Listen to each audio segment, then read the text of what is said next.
Shall I recognize General Lucky Irabo, former Chief of Defense Staff, and Admiral Dele Ezioba, a former Chief of Naval Staff. Captains of industry and members of the organized private sector, traditional rulers and our spiritual fathers, gentlemen of the press, distinguished ladies and gentlemen. Today we're here for the formal launching of and fundraising for the Delta State Security Trust Fund. I am Pastor Powell Tours, but those to anchor this ceremony are Dr. Henry Uzoku and Chief Bobby Uboma. Your Excellency, after inviting the Executive Secretary, my job will be done. I will step aside for the two of them.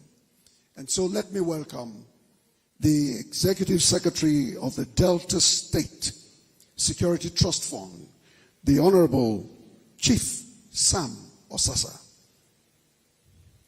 Can we put our hands together for him as he comes?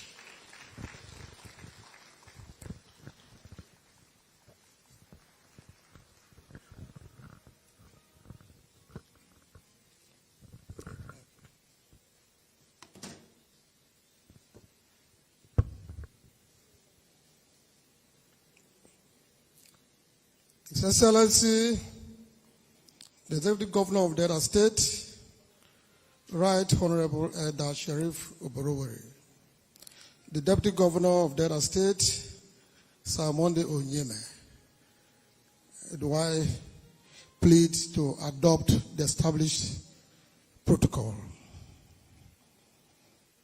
It is my pleasure and privilege to welcome you all to this epoch-making event titled An Afternoon with the Governor of Delta State on Security. It is a forum primarily designed to formally launch the fund and embark on fundraising to boost the security and safety of our people and business in Delta State. The Delta State Security Trust Fund was enacted by the Delta State House of Assembly Law 2013 as amended.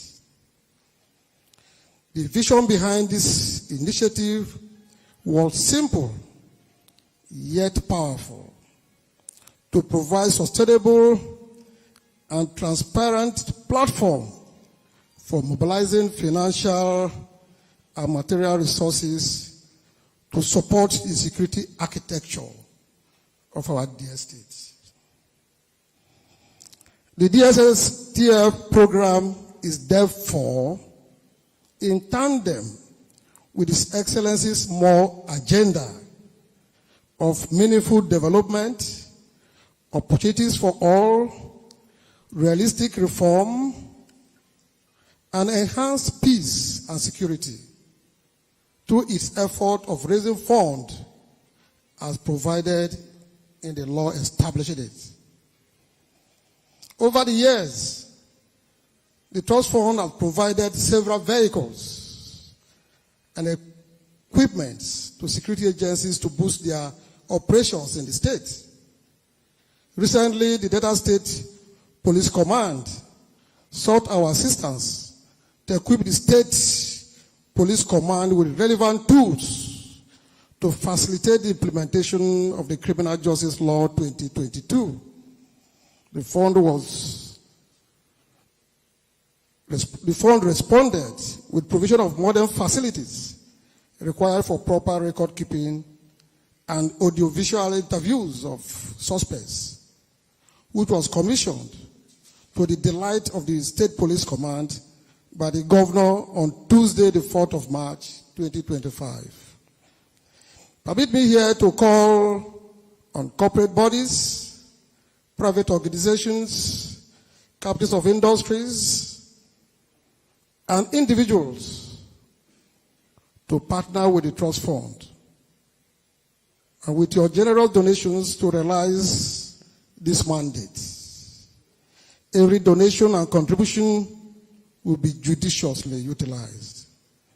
At this juncture, I wish to thank His Excellency, the Governor, for graciously granting approval to the official launching of the Trust Fund.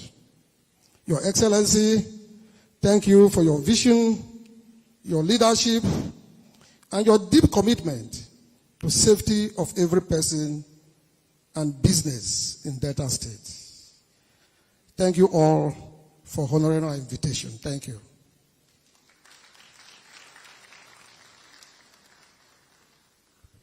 Thank you very much, the Executive Secretary of the Delta State, the Security Trust Fund.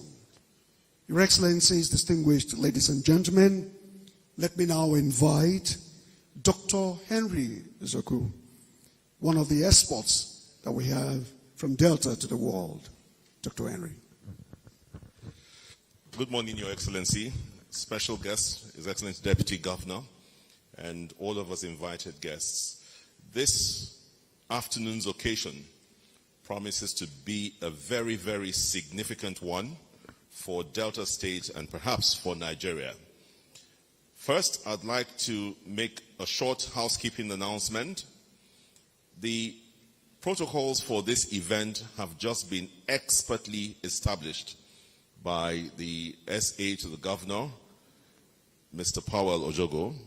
We would like to therefore appeal to everyone who's coming up here to make a speech.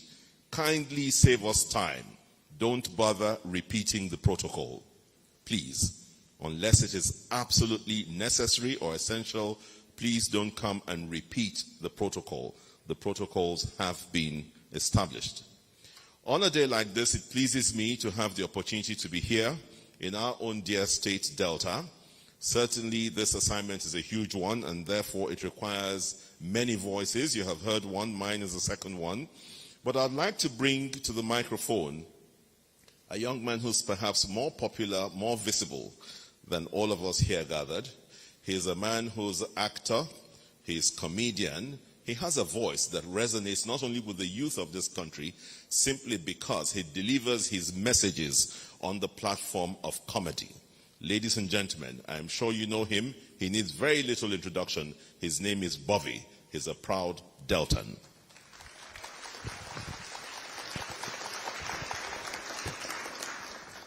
That's the most powerful introduction I've ever had. Thank you, Dr. Nzeku.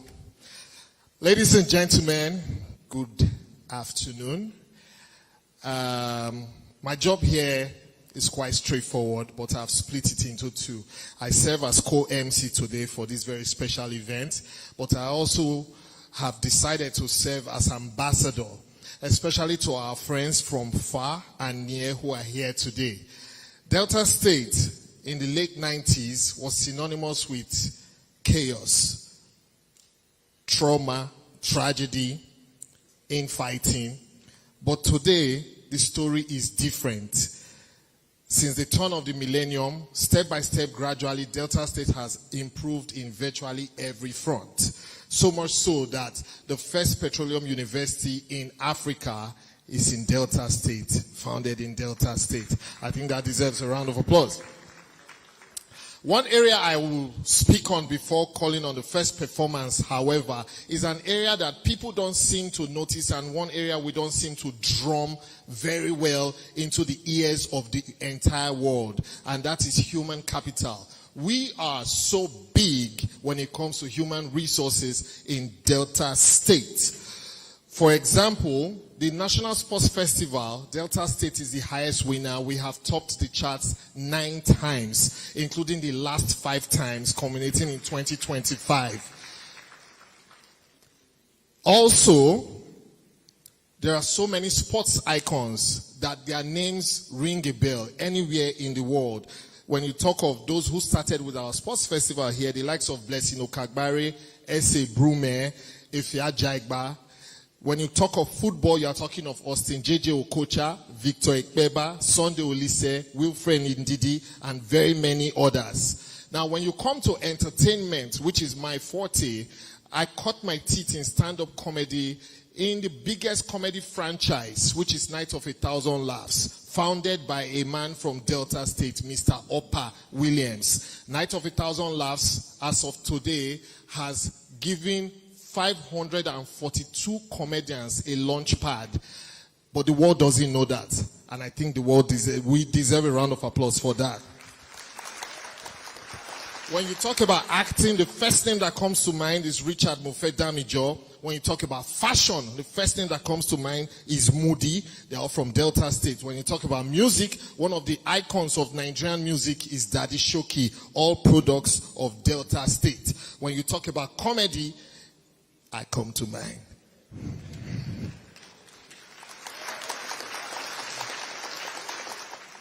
I have to say that because we are many when it comes to comedy. However, I use myself as a typical example because, ladies and gentlemen, I had my secondary education in Delta State. I had my university education in Delta State. I never went to a private school or any private institution. I went to government schools. And look at me now. Something has been working in Delta State and it will continue to work. This state trained me. This state made me. Lagos gave me a platform to express everything Delta State has given me.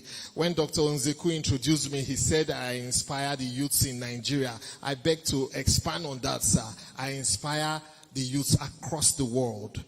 Many of the personalities here today, to show you how good the job has been in my training and honing of my skills. Many of you here today, I looked around and I have hosted your events, your birthdays, in no particular order. First of all, when my teeth was still fresh, Delta Board of Internal Revenue, then headed by Senator Joel Onoakbo, hired me to host their 15th anniversary.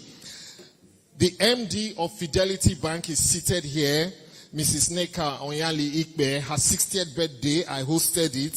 Mrs. Uju Ifejika, the founder of Britannia U, one of the most powerful women in oil and gas in the world, I hosted her 60th birthday. His Excellency himself, I hosted your 60th birthday. The Chief of Defense Staff, ex-Chief of Defense Staff, General Lucky Irabo, I hosted his 60th birthday 2 weeks ago. Our Chief Launcher, I've not hosted your birthday. Next year, I will host it. Of course, our chairman of the occasion, Mr. Aigboje Aigimokwede, his 50th birthday, 9 years ago, I hosted it. He turns 60 next year. I will be hosting it. Unfortunately, our aviation minister not they do birthday, Mr. Festus Keyamo. Whenever you choose to, I will be there. So you see, what I'm trying to say is that today, as you dip your hands into your deep pockets, don't hesitate, because I am just a speck. I'm just one of a multitude of human resources that have come out of the state, because the state was secure and we are going to make the state more secure. So, without further ado, ladies and gentlemen, allow me to introduce, for the first performance entertainment, to get you people excited and get you in the mood so that when it's time to start raising these funds, you will do it happily. The troupe I'm about to bring has been serving the state for years and been doing a good job. Please, with a resounding applause, let's put our hands together for the Delta State Arts and Culture Troupe.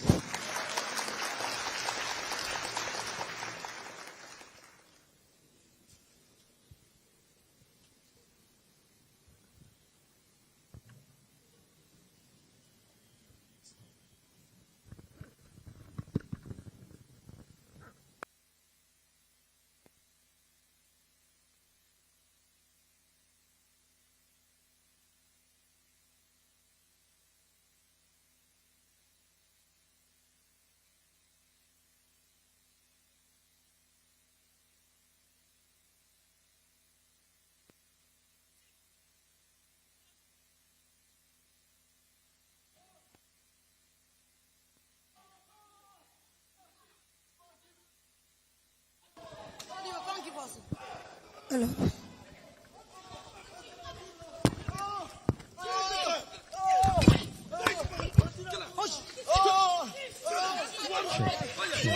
Check.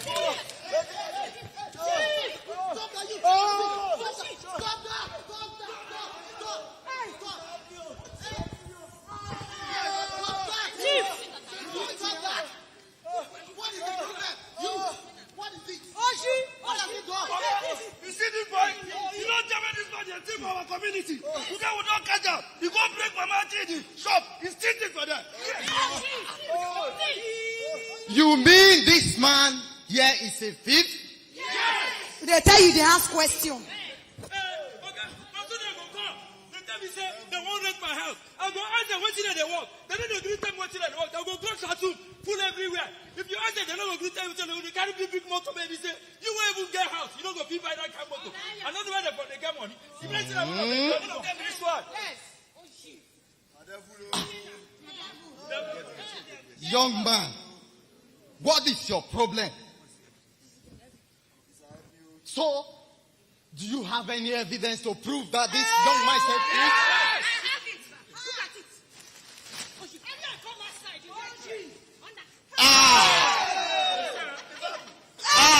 Okay. Hey, it's okay. It's okay. Hey. I see her when they take her. Now because me and you they quarrel. Now let me not tell you. You see her when they carry this rapper? Because say you and I they quarrel, now make you not put mouth. Now this problem now we get for this state. So you go see something say because it not be your own. You say it not consign me. Now it be this one when you happen. Where I wish. It's okay. Woman, you saw someone stealing another man's property, your neighbor's property, and you kept quiet. Can you hear her? Because you have misunderstanding with your neighbor. You could not stop the thief. In fact, you are a criminal. That is wrong. You need to be arrested. Yes. Look, let me tell you. Security work is everybody's business, including myself and your humble self. Don't try that next time. Look, this is the reason why this Delta State Trust Fund is being established. To support and enhance the work of the security. When you see any suspicious movement, please report it to the nearest security agency or to the nearest police station. When you see something, say something. Do you hear me? Look, this is the reason why this young man here will be taken to the station. And he's going to go for it. Security is my business. Security is your business. Please, let's join hands together to enhance the work of the security. Young man, let's take him to our station. Okay, wait. You they try tell us say all these thieves where we get for this state, they are all in trouble. Yes. That means the criminal in our surroundings, in our localities, in our state Delta, they are in big trouble. Big trouble. Let's take him to the station. Let's take him. See, this thing where you do is not good. This thing is not good. Because say you and your neighbor they quarrel. You see and they carry property. You keep and quiet. Tomorrow if you cut if you're picking. Yeah now. Me we know they quarrel. Now one will be for this Delta state. Now make her they tell and say, I Delta of Wavo. Our request shall be of Wavo. A Mori Delta. It not good. Eya rishe shegbene ene wani misiwero ene wagbijo siwero urobo wado isoko wado ajade devokiara aizo idibo inu we are all one in Delta State. Eya rishe shegbene ene wani misiwero ene wagbijo siwero magbijo siwero magbijo siwero Aya tori church bana na wani masiwaro na wani josiwaro. magbijo siwero magbijo siwero Aya tori church bana na wani masiwaro na wani josiwaro. Magbijo siwaro magbijo siwaro. Aya tori church bana na wani masiwaro na wani josiwaro. Magbijo siwaro. Aya tori church bana na wani siwaro, anawagu jo siwaro. Aja de mokianga. Anaja. Ishekiri de mokianga. Ajaja. Ogiame. Whoa. Hey. Hey.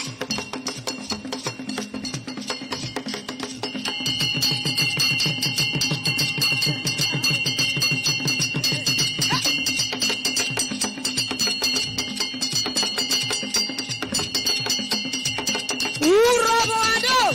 Hey. Isoboado. Hey. Ee. Hey.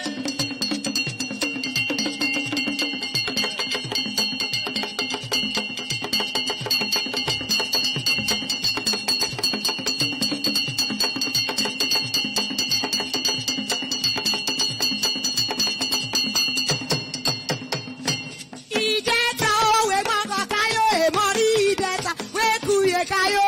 Idata we mwako kayo emori idata we kuye kayo.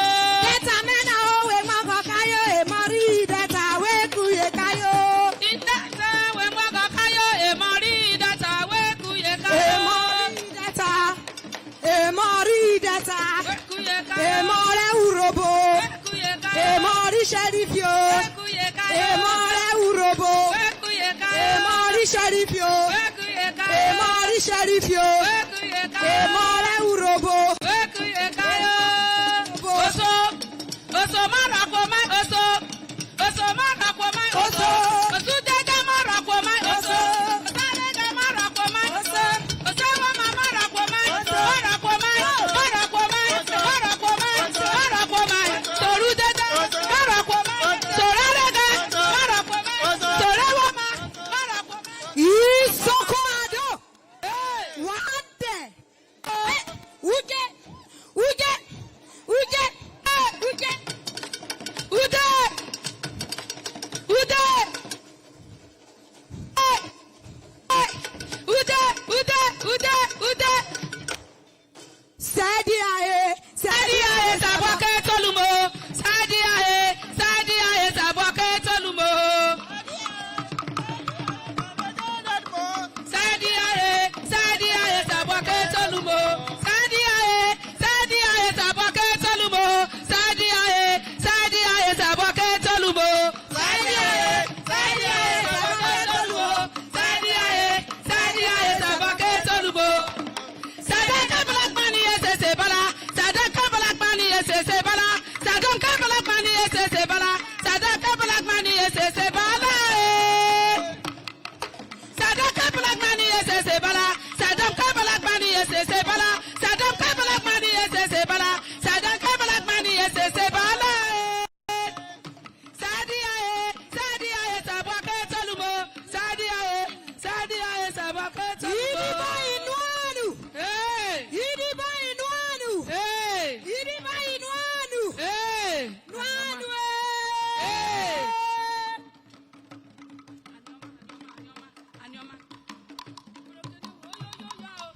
Asaboro na kwe gwo hoyoyo ya kilije kilije asaboro na kwe gwo hoyoyo ya ngijo asaboro na kwe gwo hoyoyo kilije kilije obodo wele gwo hoyoyo iye asaboro na kwe gwo hoyoyo wele gwo hoyoyo ya henje hoyoyo ayo hoyoyo hoyoyo ya seke izoko ayo koko hoyoyo ya seke kojo hoyoyo ya Kojo, kije kopa, ebu kije kopa, ogo ya, ebu hoyo ya, oyo ya, le kwebu hoyo ya.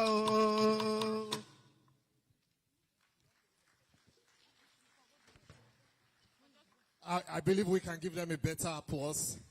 If we let them, they can entertain us all day. All right. Thank you. We're gaining speed. While that performance was going on, ladies and gentlemen, our special guest of honor walked in. Please, let's give a round of applause for the chairman of Zenith Bank, Mr. Jim Ovia. Thank you for joining us, sir. Of course, he didn't come alone. He was accompanied by one of the most dependable, GMDs in the banking sector. Please, the GMD, Zenith Bank, Mrs. Adora Umeoji. Let's give her a round of applause. Thank you, ma'am. Before I left the stage, I talked about virtually everybody I have worked for hosting their birthdays. But you see the way the devil works. The person who has paid me the most, I managed to miss seeing him. I spotted him the moment I left. Ladies and gentlemen, the founder of Rain Oil, Mr. Gabriel Ogbeche, I hosted his 50th birthday. I hosted his wife's 60th birthday. I hosted his child's 25th birthday. I hosted his other child's graduation party. I'm their family MC. That's the point I'm trying to make. Please, let's give him a round of applause as well. All right. You are about to see a video. I'll call it a presentation by the committee as regards this afternoon, the reason why we are gathered here. So media, please, let the picture speak for itself. Thank you.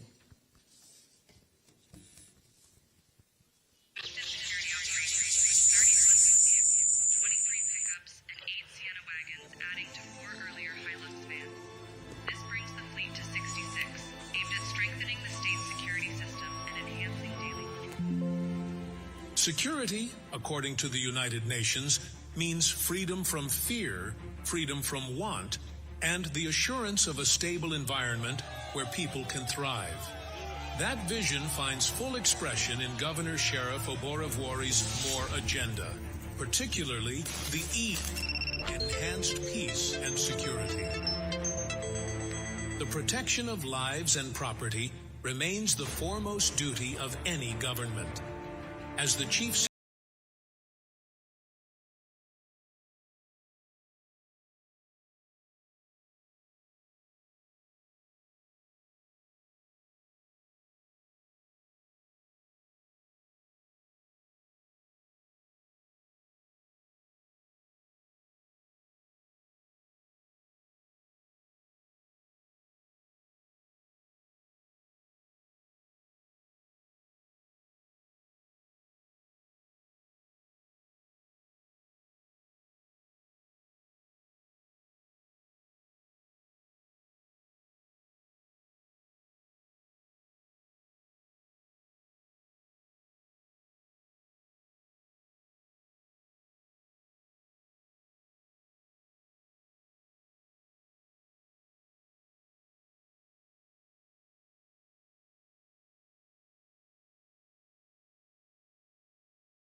when it comes to the safety of citizens. Thank you for the support that you have been giving to the police command and other security agencies in the state.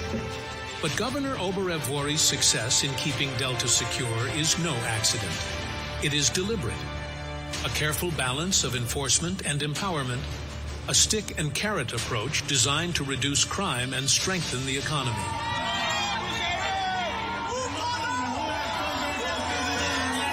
During a visit by participants of senior course 47 of the Armed Forces Command and Staff College, Jaji, led by Brigadier General Al-Hassan Grema, the governor explained how this approach remains central to sustaining internal security in the state.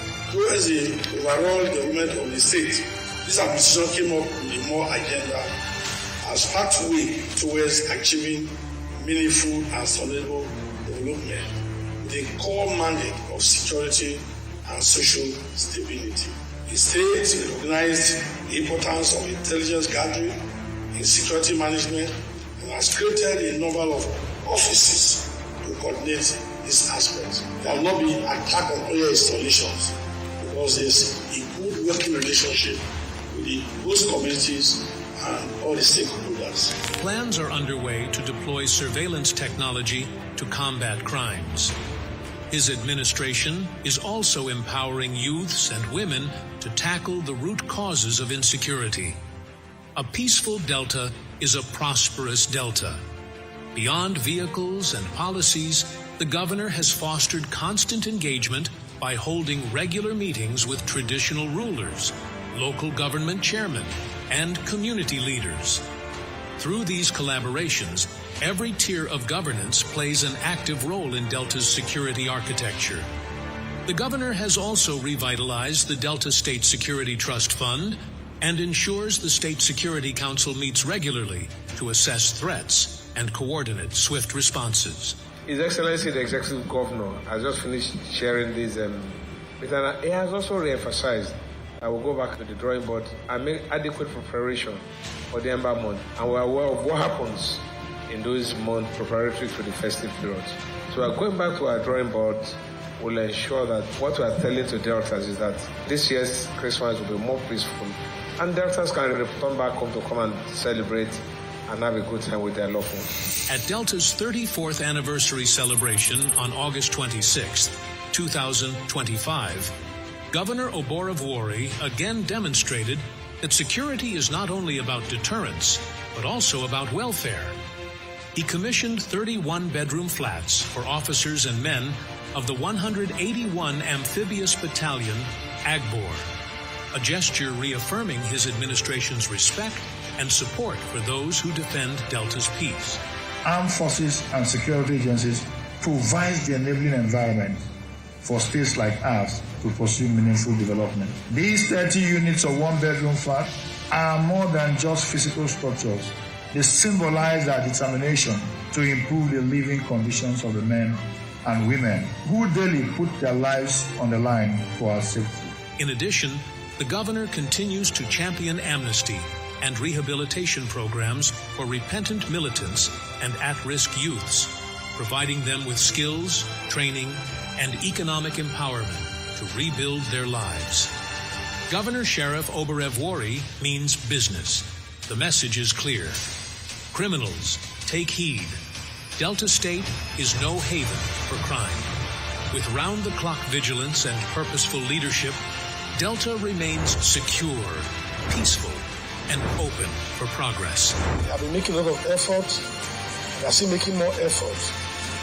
This recovery will show that we want to enhance peace and security. This person was intercepted on that express Ogashiko Road. You will not know he's carrying anything. Conceal all this inside the vehicle. All the security agencies are doing their best. Keep peace. If there are crises today, investors will not come. This is Delta State, we want peace. We want to pledge our loyalty to the state, that the service has remained resolute in procurement of actionable intelligence to protect the citizens of your state by starving the criminals of the instrumentality of crime.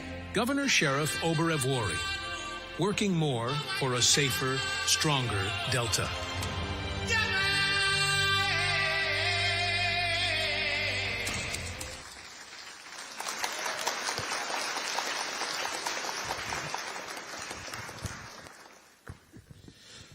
The way things are going, soon one of these days we'll be clapping in AI. Anyway, I think that captures the story, and it is very clear that our governor and his administration is leaving no stone unturned to ensure that Delta has no place for criminals. Ladies and gentlemen, of course, on a day like this, when you have two MCs, there will always be the contrast. Bobby is very entitled to promote the work that he does, both for himself and for many of us seated here. And some of us will take a different route. So Bobby, well done for advertising your services. As you get those briefs to do the 60th and the 70th, make sure you drop some money into the Delta State Security Trust Fund.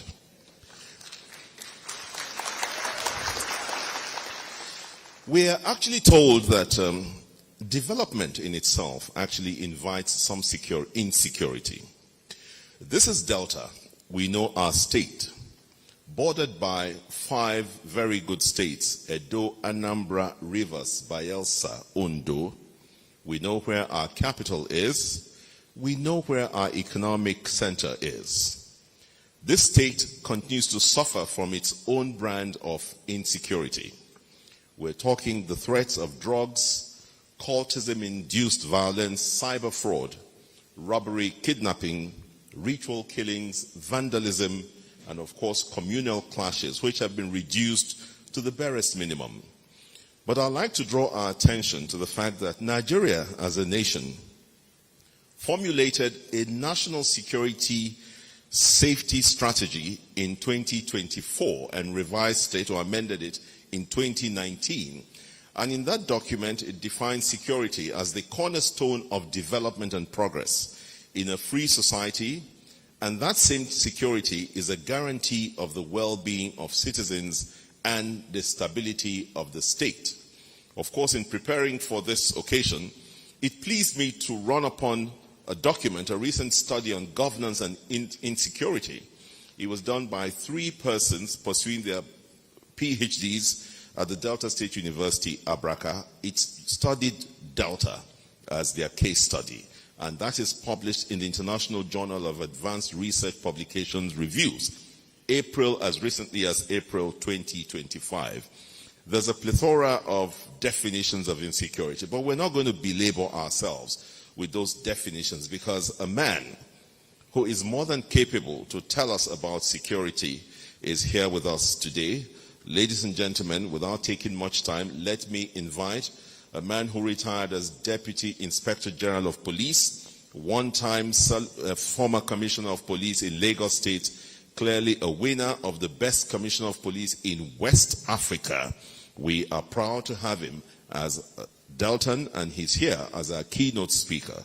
Please join me in welcoming DIG, lawyer, security expert, Marvel Aboyibo.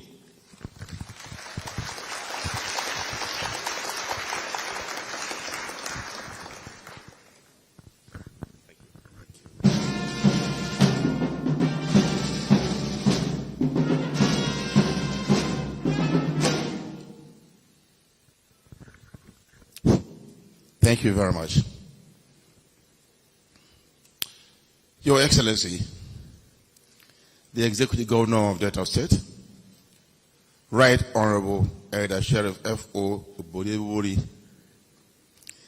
a leader of exceptional vision and unwavering resolve, Your Excellency, Deputy Governor of Delta State, Sir Monday Onyeme, there was the restrictive clause in the statement made by the MC that we should just adopt.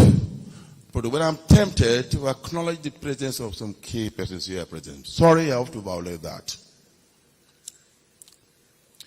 The distinguished chairman of this occasion, Mr. Aigboje, H. Mokode, CFR, the group chairman, Access Holding PLC. You're welcome, sir. The special guest of honor, I call him my boss. We're in Lagos together. Chief Jim Ovia, you're welcome, sir. The highly respected Chief Launcher, High Chief Government, Wezide Bomopolo, you're welcome, sir. The Honorable Minister of Aviation, my brother, you're welcome, sir. Distinguished senators, the Secretary to the State Government, members of the House Assembly, esteemed members of the Executive Council, Delta State, our red-bed royal fathers, the dedicated leadership of our security agencies here present, proud partners from the corporate world who are also here in this meeting, distinguished ladies and gentlemen, now I can rise on the established protocol. It's a distinct privilege to share this platform with an administration that has empirically placed Delta State on an irreversible part of astounding development and progress. Your Excellency, your remarkable track record is demonstrated across the landscape of our state in monumental infrastructural projects, from the revolutionary transformation of road networks to critical investments in health and education, creating clear indicators of modern development. These giant strides are profoundly complemented by your steadfast commitment to security, as we just witnessed that clip.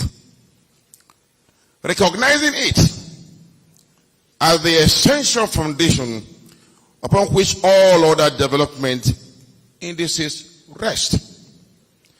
Your visionary leadership is championing this security trust fund is a testament to your proactive and strategic approach to safeguarding the lives and livelihoods of every Deltan, ensuring that our state is not only open for business, but also a safe haven for its people. The former Secretary General of the United Nations, Mr. Kofi Annan, of blessed memory, once said, and I quote, "We will not enjoy security without development. We will not enjoy development without security. And we will not enjoy either without respect for human rights." This timeless wisdom from the former United Nations Secretary General perfectly frames the critical imperative of our gathering here today. We are here because we understand that a state cannot prosper in an atmosphere of fear and instability. Economic ambitions are stifled. Educational pursuits are interrupted. And the very fabric of our community is frayed when security fails. Conversely, security efforts cannot be sustained in a vacuum of poverty and despair. They must be underpinned by tangible development and hope. This symbolic relationship demands a new thinking and a paradigm shift to a collaborative model that looks beyond the traditional approach of regarding security as the sole and exclusive responsibility of the government. It calls for a united front, a compact between all sectors of society, to build a fortress of peace and prosperity in and around Delta State. In this regard, the Delta State Security Trust Fund will provide a fundamental platform that will promote inclusiveness and citizens' collaboration and participation in developing a robust and strategic security architecture that will enhance the safety of lives and property in Delta State, while creating a conducive environment for private and public economic ventures to thrive.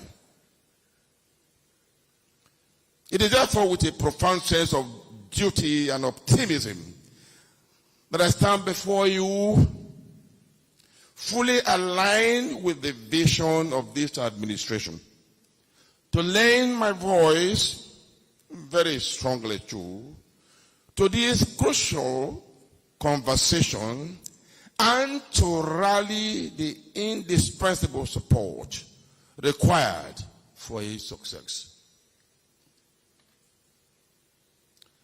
The Delta State Security Trust Fund, already established by law, we've been told, is a strategic and a sustainable answer to the 21st century complex security challenges. It is a structured vehicle designed to translate our collective will into actionable resources, providing our brave security personnel, some of them are here, with the modern tools, advanced technology, and continuous training and retraining, which they now urgently require. This is a direct investment in force multiplication. The benefit of our security agencies, equipped with state-of-the-art communication gadgets, combat patrol vehicles, forensic capabilities, and unmanned area surveillance systems, and a host of others, cannot be underestimated. This is not being extravagant at all. It is a necessity to combat the 21st century threat with 21st century security architecture. I call upon every well-meaning individual and corporate entities here present and those watching or listening from afar off to see this fund as the most critical project which must be supported, and your contribution is a strategic investment in your own operational stability and long-term profitability, safeguarding your assets and your personal alike. To our revered traditional rulers and community leaders, I'm so glad they're here. Your partnership is the bedrock of intelligence and trust in this venture. You are the crucial link that will embed this initiative within our communities, ensuring local ownership. I repeat, local ownership, and fostering the cooperation that turns citizens into active stakeholders in their own security network, as we all watch in that drama piece. Let us also continue to be visionary, to use this platform to address criminogenic factors in Delta State, knowing that enhancing security and safety of lives and property will invariably provide a solid foundation for initiatives upon which youth empowerment through education and skill acquisition can be laid. Conclusion. The launching of this fund is not only a superlative declaration of sustainable action, but its triumph will also be written in our sustained commitment and collective action beyond this very moment we are in now. As a retired Deputy Inspector General of Police, who successfully, with every sense of modesty and humility, who successfully leveraged on a similar project to reduce crime to the barest minimum in Lagos while serving there as the Commissioner of Police, I wholeheartedly pledge my unwavering experience and support to this noble cause in my own state of origin. The responsibility is now ours. Let us live here today not just as attendees, but as champions and ambassadors for a secure Delta State. Let us give generously, I plead with you, advocate passionately, and collaborate tirelessly. Together, let us build a Delta State where the pillars of security and development stand strong, fostering a legacy of peace, a legacy of dignity, and a legacy of prosperity for us all. I thank you, and God bless you for your kind attention. God bless Delta State of Nigeria. Thank you so much.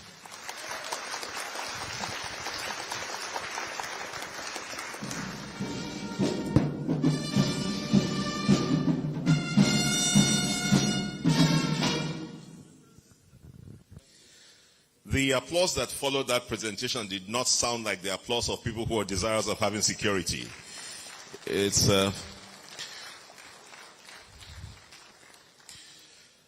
always a pleasure to work with professionals who have an open mind.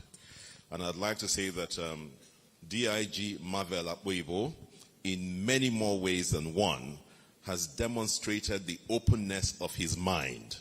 I'd like to let this hall into a secret by letting you know that just last night, DIG Marvel Akboibo invited myself and the SSG to come and review and take a look at this presentation he has just made. I mean, that is an attribute of a man who's very clear about his direction and wants as much input into his presentation as possible. And I think we need to salute you one more time for the presentation. There is a lot to say about security, but let me remind us that this is not just going to be a talk shop. We are here to raise money. I have been asking. The governor hasn't told me how much. The SSG hasn't told me how much. But he says, when I look at the number of heads in the hall, I should multiply it by 1 billion. And I have counted about 180 heads in this hall right now. So 180 times 1 billion is what? The money time has come. Even Adora is looking at me like she can't. If it was deposit now, she would jump at it and calculate it. But we'll keep moving on. What we would like to do is to enrich and support the presentation from our DIG, and just to remind us that there are two parts to this matter of insecurity. Oftentimes we hear about the response after the fact. In fact, a key phrase I took away from the DIG's presentation is force multiplication, if I heard that right. You know, they speak from their own perspective, which is largely protective after the fact. But we must remember that one of the definitions also of insecurity is a breakdown in the mechanisms of state protection, often manifested through crime, insurgency, terrorism, and communal violence. Insecurity, we're told, thrives where there is erosion of state legitimacy and capacity to enforce law and order. Delta State, as zoned by the police, shares the Zone 5 of the Nigeria Police with Edo State. All the zones are headed by Assistant Inspectors General of Police, and it pleases me to let it be known that we have with us today, in dual capacity, representing Zone 5, where Delta belongs, and also he's been sent here to represent the Inspector General of Police, Kayode Egbetokun. Ladies and gentlemen, please let us welcome to the microphone AIG Zone 5, Salman Dogo Garba.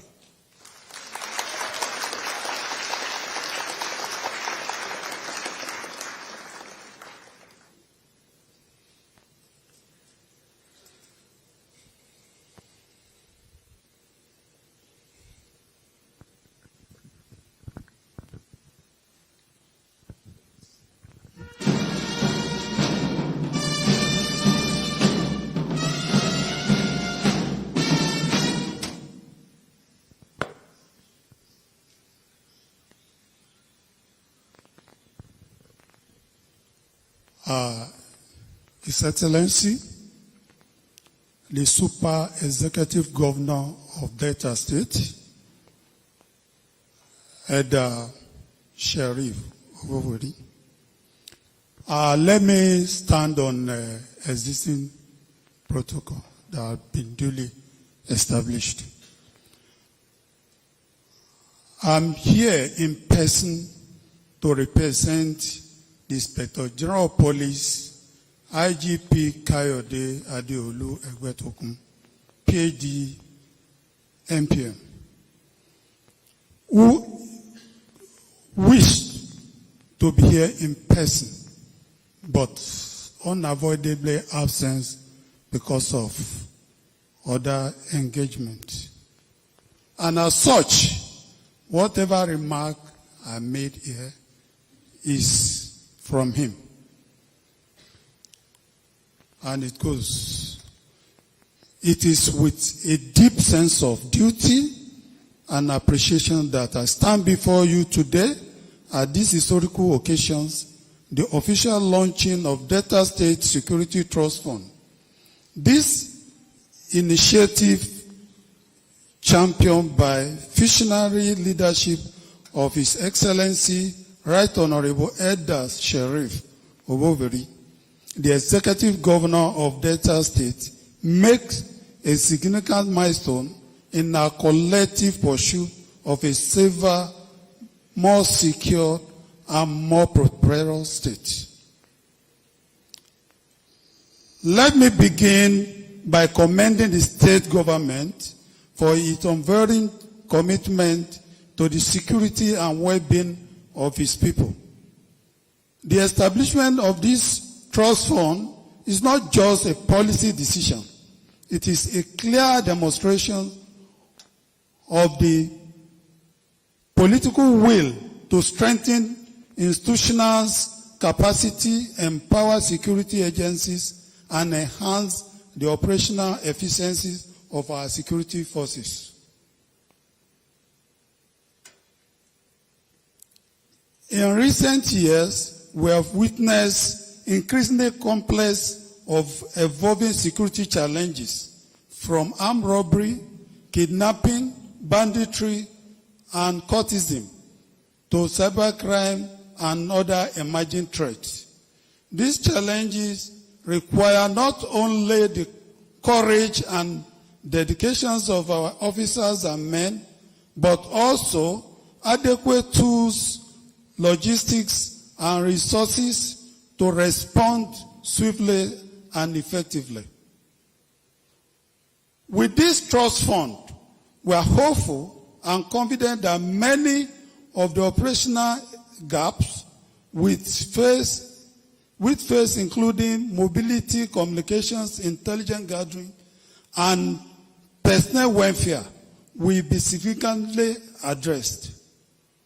I want to assure you, Your Excellency, and the good people of Delta State, that the Nigeria Police Force, in collaboration with sister agencies, will continue to work tirelessly to ensure that states remain peaceful and secured.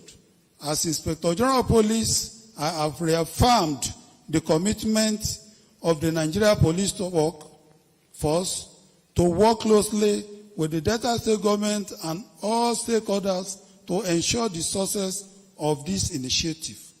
Together, we can and we build a safer and more prosperous Delta State for all.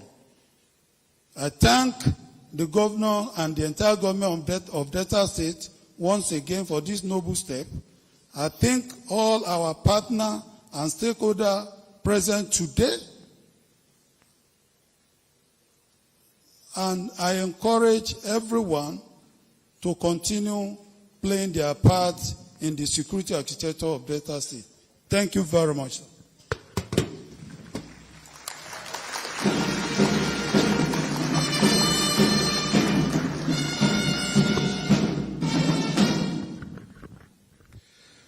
Thank you very much, AIG Salman Dogo Garba, for delivering the IGP's address in the best way that you could. Thank you, sir. Ladies and gentlemen, we have made the point that the matter of insecurity is a two-edged sword. Clearly, inasmuch as we want to deal with prevention and protection, we have to try to address the root causes. We're speaking poverty, hunger, unemployment, illiteracy, social injustice, no functional education, no skills, and of course, a lack of jobs, amongst many others.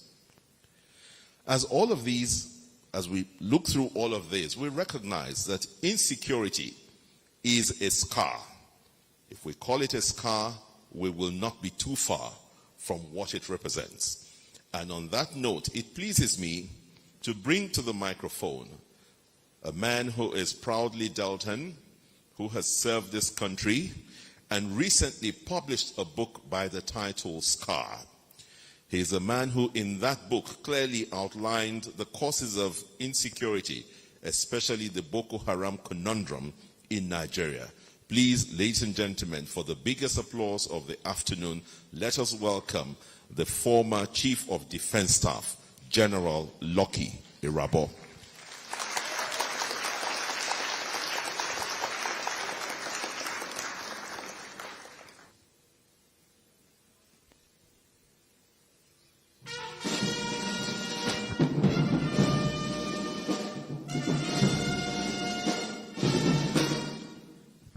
Thank you for that honor. Your Excellency, the Governor of Delta State, ladies and gentlemen, good afternoon. I'd like to say that I'm delighted to be here, to be part of this program, and to also to have been called upon to perhaps give some form of support to what my friend and my elder brother has done, talking about DIG Marvel Akwelboli. Let me indicate, and of course I ought to also appreciate the MC for the honor by indicating the book which I've just published, which deals with some of the problems that have been touched on, which I intend to also improve upon, which in my view is what the governor and his team have actually, understood very, thoroughly, that has given rise to this forum that have brought us here today. No doubt, every one of us, especially those of us from the security sector, policing is quite crucial to addressing all issues of insecurity. And so every security agency that you find in our climb, including the military, they are established for a purpose. But of course, that purpose is only complementary to governance. And so at the core of the issues that, that the police and other security agencies have been called to address is the failure of governance in very many respects. And I believe that it is this understanding that has, led the governor along with his team to see what they can do to be able to, complement, or if you like, improve the state of affairs within our state. I take very, humble note of the MORE agenda, and two of the pillars strikes me very profoundly, which is the opportunities for all and enhanced security. Now, opportunities for all seeks to address issues that have to do with what one may call the whole essence of security. By the way, by virtue of our constitution, which of course the governor also derives some of his tax and responsibilities, the policies, the constitution tells us that the primary objective of governance is safety and welfare of the people. And so this is the reason why the definition, or if you like, the desire of many nations to begin to place the human security at the core of its activities becomes very important. So any government activity that is not centered around the human person, then of course will be a failure. And so the totality of all the government activities, including road construction, reducing the social inequalities, among several other things, are all geared towards ensuring that the individual person is better safe and is able to, have means of livelihood. And so as we go on today, that we have been able to bring, especially those within the financial sector and of course the industrial sector, who are the main, in my view, the main drivers of those who will be able to close up the gap in the level of poverty and disequilibrium within our economic environment. They can only do that if the platforms have been created, which is that security must be provided. And so I thought that it's essential for us to understand that the police, the military, and other security agencies can only do as much as what they have been empowered to do, and how our people in the rural areas have been sensitized enough to know that they also have a part to play in ensuring that the environment is safe. Indeed, if we may even go into history, the policing came because there was a need for us, at the medieval times, for communities to ensure that they improve on their well-being. When the populations of nations began to increase, they saw the need to see how they can close up the gap, since providing for everyone had become quite challenging. And so that's how policing, as a program evolved. But for us today in Delta State, I want to say that what we need to do, in addition to, of course, what the Security Trust Fund seeks to achieve, is that we must begin to expand the industrial base of our state, wherein individuals will be able to see how they can be engaged to expand the economic frontiers. And to also expand, and I take very good note of the state acquisition centers that the governor, both present and past, they have been able to establish. But for us to also expand that, so that we'll give right education and skills to our people, that it's only those who have been engaged that indeed we're able to make life more meaningful.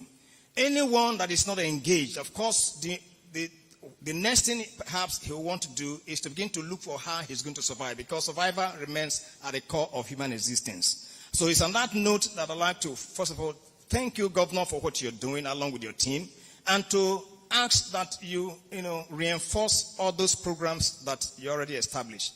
But beyond that, to also let you know that leadership is not that simple. And for all those who have been invited, especially for those of us, those who are in the financial sector and even the industrial sector, to also know that your contributions are quite pivotal to ensuring that we have a safer Delta State. A safer Delta State means, more returns on your investment, more expansion in terms of whatever investment that you bring to the state. And of course, for the security agencies, for you to also know that not just the government, but everybody that is here, and even those who are not here but may be listening, are concerned about the inadequacies that you have. And so I believe that has strengthened the resolve of the state government to want to establish this trust fund, to ensure that the basket, for addressing security, the inadequacies of the security agencies are increased, such that there will be, equipment for you, resources that you require to be able to nip in the bud all issues that are beyond what governance has been able to provide. On that note, once again, I'd like to thank you for this great opportunity and to wish us well, even as we make our donations. God bless you all.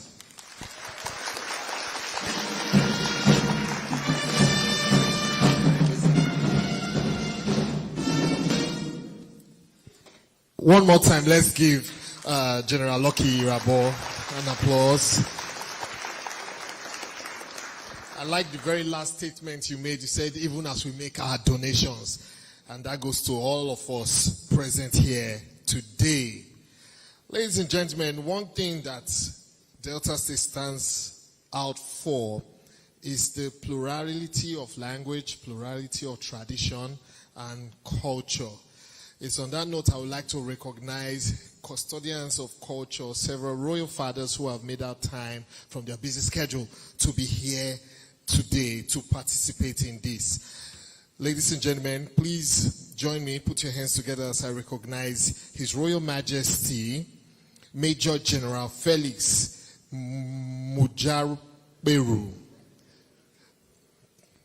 His Royal Majesty, Major General Felix Mujaberu, Orue the First, CFRO, the Oroje of Okbe Kingdom, and Chairman, Delta State Council of Traditional Rulers. Thank you, Your Majesty. I also like to recognize the presence of His Royal Majesty Professor Epiphany Azinge, S-A-N-O-O-N, Asagba of Asaba.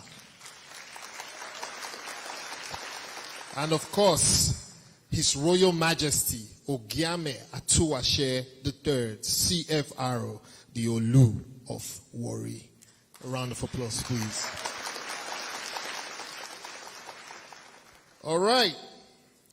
We're going to move on right now and take some goodwill messages, ladies and gentlemen. But before I do that, allow me to correct something my co-MC and mentor in the business, Dr. Nzeku, said. You said I came on stage and I was advertising my services. I beg to differ, sir. I wasn't advertising, I was testifying. Yes. I know I said I was going to host the birthday of our chief launcher, High Chief Government, Tompolo, next year. That's not an advert. It's by force. Even if you are not doing birthday, I will come and host it. All right? Yes, so I wasn't advertising. If I want to advertise, I will tell you stuff like Jimovia here, our special guest. I've hosted his daughter's wedding, and the next wedding I would like to host it. That's advertisement. But I'm not advertising, sir. Am I? But I will host it, right? I will also, let me leave it at that first. Ladies and gentlemen, the next person I am bringing on stage, it gives me great pleasure to introduce him. Not because I like his style only, but because he happens to be an old boy of one of my alma maters, the great government college, Ughelli. Without further ado, please, let's put our hands together for Minister of Aviation and Aerospace Development, Mr. Festus Keyamo. Round of applause, please.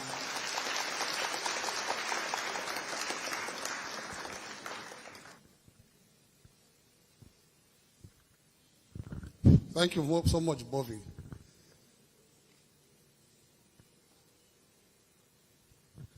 We have been told not to repeat the protocols that have been established, but I want to recognize my governor and the deputy governor here present. I didn't expect to speak at this occasion. I was only told the governor actually summoned me to be here today. We were here on Sunday too for a party meeting, and he summoned all of us to be here today. And so I am here with my senators. But the first thing I noticed here is the seating arrangement. You know, when you are launching such a fund, the big boys should be in front. So they set me up and put me in front. It's a setup. It's a big setup. I'm just a minister, a servant. Tompolo is properly seated in front. Jimovia is properly seated. Aigboje is properly seated. In fact, the governor, of course, by office. I don't know about the retired Apoyibo. You are retired, himself. Onowakwe is not properly seated. These are the money bags. I see Obi Kubana, you should be in front. Look at Adora, should be in front. Fidelity should be in front. So we are all not properly seated. These are the big boys that should be in front. In fact, Dafinona should be in front. So my own is just a setup. Oh, please don't mind me. I'm just a minister that they put in front to set me up. Anyway, that's on the lighter side. What we are here to do today is a very important function for every government. And I think my elder brother, the former Chief of Defense Staff, aptly put it when he said that security of lives and property is the first function of any government. And so what my governor is doing here today is actually his first mandate as governor of the state. In fact, what even brought about government as a whole, if we want to be theoretical for 1 second, is we all studied what they call the Thomas Hobbes theory in school. That before government came into being, there was a state of anomy as propounded by Thomas Hobbes. Everybody was for himself, no government. And so life was nasty, solitary, brutish, and short. And so that was what brought about the concept of government. And that means government was conceptualized basically first for security of lives and properties. And that is why all of us will give up our individual freedoms to a sovereign during elections to say, we vote for you, please take control of our collective security, instead of all of us trying to secure ourselves individually, and then the strongest survives against his neighbor. And so that is why we must commend the governor of Delta State, my governor, who has done tremendously well. I mean, in the past, I'm sure you know what this state was all about. In fact, my own local government, Uwe. So for all those from Uwe here, including him, he's an Uwe boy, you can see the kind of improvement we have made in different sectors, different parts of the state, in terms of improvement of security. So, my governor, we thank you so much for this. In fact, today, the launch of the trust fund and the invitation of individuals to come here is the second aspect, and I think Irabo also mentioned that apart from government, having given up our sovereign, our freedoms to a government to govern all of us, that we all then have individual responsibilities to regarding security. That is the concept of government. Individuals have their own responsibilities to assist government, and also not to assist government, to take charge one way or the other of security in their respective domains. And that's why you see as traditional rulers who are here, they have that role, unwritten role, to also secure their different kingdoms. But then, if you look at the Police Act, Akboyebo will testify to that citizens also have right of arrest. That's what they call citizens' arrest. It highlights the roles we have to play as individuals towards security. Don't say, oh, well, the governor is there, I'm going to sleep, let them do their best. No, we all have our individual duties and responsibilities regarding security. So the Police Act says individuals, you have a duty to arrest and then hand over to the law enforcement agencies. And that is what the drama, if you were here, the first drama that was enacted here, it appeared funny, but that exactly is what it's all about. They arrested the boy who was a thief, but the other woman said, hand the thief over to the authorities. That was citizens' arrest they did. It was citizens' arrest, and that is permitted by law. But beyond that, to also highlight that, if you look at, for lawyers here, if you look at the case of Fawemi and Akilo, my former boss, Gani Fawemi, when he wanted to prosecute the killers of Delegiwa, alleged killers, he went on to the Supreme Court. And the Supreme Court said, sorry, you have a right to prosecute. Because the Lagos state government was denying him the right, the fiat to prosecute, when he thought he had gathered enough evidence to prosecute the killers. The Supreme Court said at that point, in that case, that we all have even the right to prosecute once we are given that fiat by the Attorney General of the state or the Federation. All of this highlights the fact that we have a role to play. That's why I mentioned all of these incidents. But today, the role we have to play is the money role. That is why we're here, is the money role that we have to play today. So we urge everyone to play that role. Bring out your monies, support our governor, support the state, support what he is doing. That is how we can applaud what he's doing. Don't just be talking by mouth. For me, as minister, we are here to welcome you. I'm not part of the launcher, so take note. Thank you so much.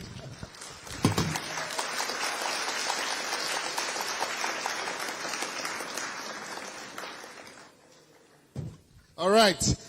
Thank you, Mr. Festus Keyamo. Allow me to add that you literally did our job here, which is marketing. I hope you know that you are amongst the people who have to support. I should be in front here. Do you know that they signaled us to come and cut you short? But because you were my senior, by the time you left government college, I had not even entered.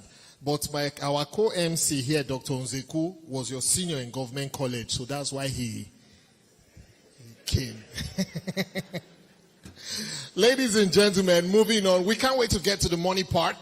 Like our Honorable Minister has emphasized, we can't wait to get to the money part. The next person I'm calling on stage actually needs no introduction. Yes, indeed, he's our special guest. Yes, indeed, he is chairman of one of the most powerful brands in the world, and indeed one of the most powerful financial institutions, the most recognizable as well. Ladies and gentlemen, without further ado, please put your hands together for Mr. Jim Ovia. Let that applause roll till he gets here.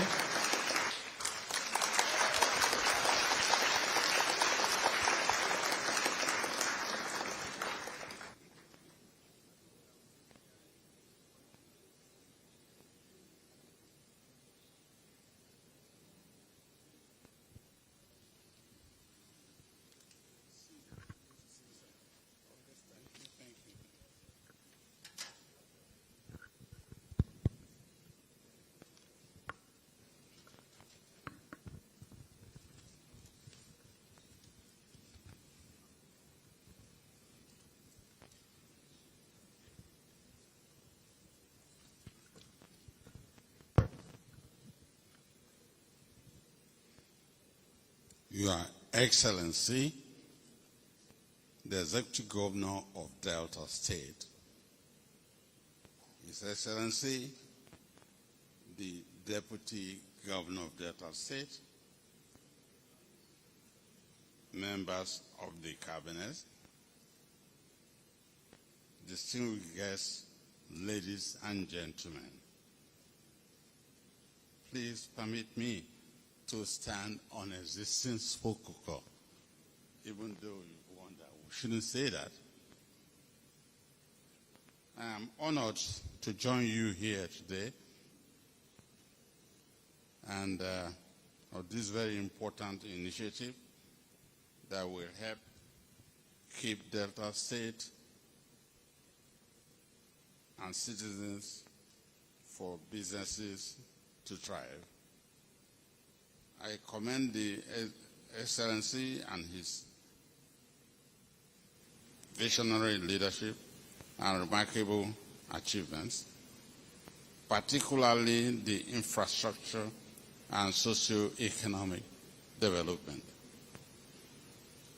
Security is a core responsibility for government, and the Security Trust Fund, the governor's foresight, to bring shareholders together and to build initiatives here and framework for safety and development. From the inception, Zenith Bank has proudly partnered with state government on initiatives that are so important to lives, and will therefore remain steadfast in this government. We look forward to Delta State, where our citizens and businesses continue to prosper in peace and security.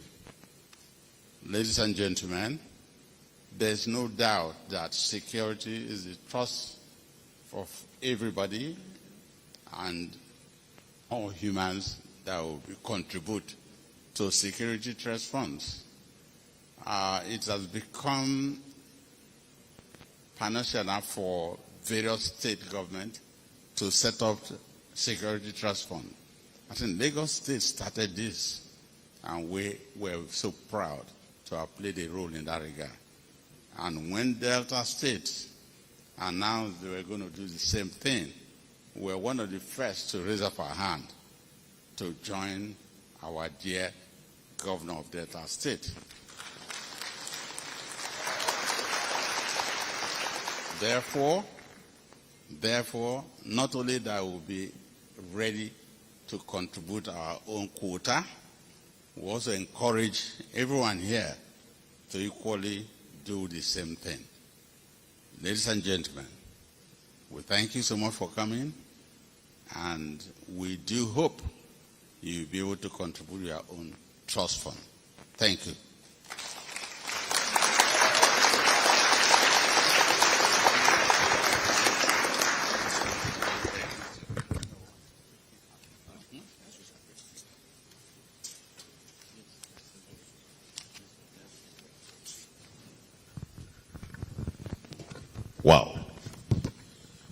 I've just listened to one of the titans of the banking and financial services sector.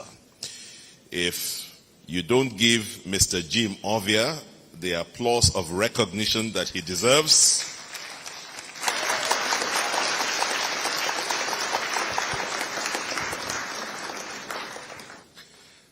that is one man I will always, always, always respect.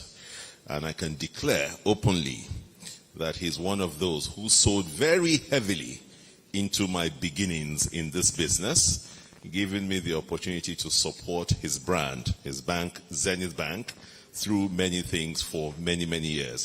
Thank you very much, Mr. Jim Ovia. Ladies and gentlemen, my brother Bovi is always in the business of stoking trouble. You come to the microphone, because I can say what I want to say now because Mr. Jim Ovia has gone and taken his seat. But how do you come to the microphone? Look at an occasion like this where we have a man designated chairman, and you tell us that a brand that starts with the letter Z is more popular than a brand that starts with the letter A. I don't know how you want to resolve that problem. But anyway, what we know for a fact, they say that if you want to show that you have completed a spectrum, just say to anybody that you have covered the A to Z. And every other thing in between is spoken for. And that should give us a safe ground to move forward. This morning, it is by no mistake that a man who is very associated with worthy causes is here with us in a very unique capacity. He is a lawyer. He is a holder of a triumph of Master of Business Administration certificates. If you don't know what that means, look it up. It means 3 universities at once issuing 1 degree. He is an investor, a philanthropist, and a Nigerian banker. He is chairman in many places, but let me single out a few. Past President, Nigerian Stock Exchange. Chairman, Financial Market Dealers Association. Holder of the National Honor, Commander of the Order of the Niger. African Banker of the Year 2013. Member, American Academy of Arts and Sciences. Fellow, Chartered Institute of Bankers. I will tell you one thing, you know we're here to raise money today. In the year 2010, we have it on record that he donated $1 million to the Global Fund. 15 years later, you can only imagine what he would donate to this.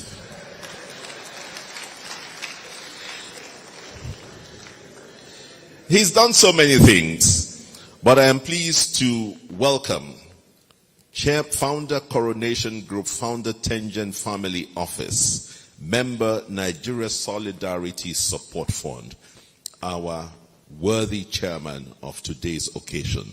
Ladies and gentlemen, Mr. Ig Imokweden.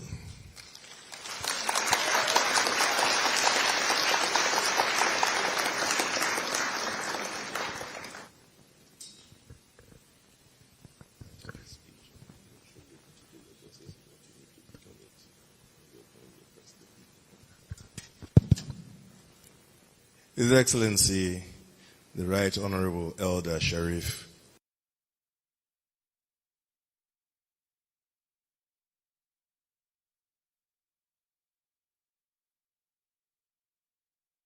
honorable members of the House of Representatives, senior members of the Armed Forces and Securities community, the special guest of honor, Mr. Jim Ovia, my big brother, Chief Launcher, Chief Tompolo, of course our keynote speaker, DIG Marvel Akpoibo, chairpersons and chief executives of leading companies in the private sector, Your Royal Majesties and Highnesses, distinguished Deltans, distinguished Nigerians, the world is looking on Delta State this afternoon. Ladies and gentlemen, there are moments and there are moments. There are leaders and there are leaders. Great moments are remembered because great deeds happened at those moments. But great deeds require great leaders. Delta State is witnessing at this point in its history great movement after great movement, spurred by the great driver, the great leader, His Excellency, my senior brother by 3 years, Governor Sheriff. This state is of immense importance to Nigeria, Africa's foremost nation. The state is associated with several immeasurable contributions to our nation, many of which have been spoken about here.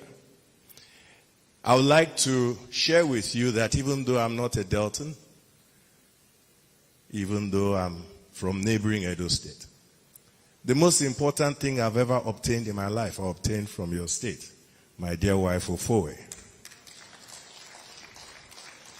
And her contributions have been indeed transformational, just like yours have been to your state and your family. Our governor is a driver and enabler of this moment. My big brother spoke of infrastructure. I speak about prudent fiscal management. But certainly at the heart of it is that peace and stability is very present here in Delta State.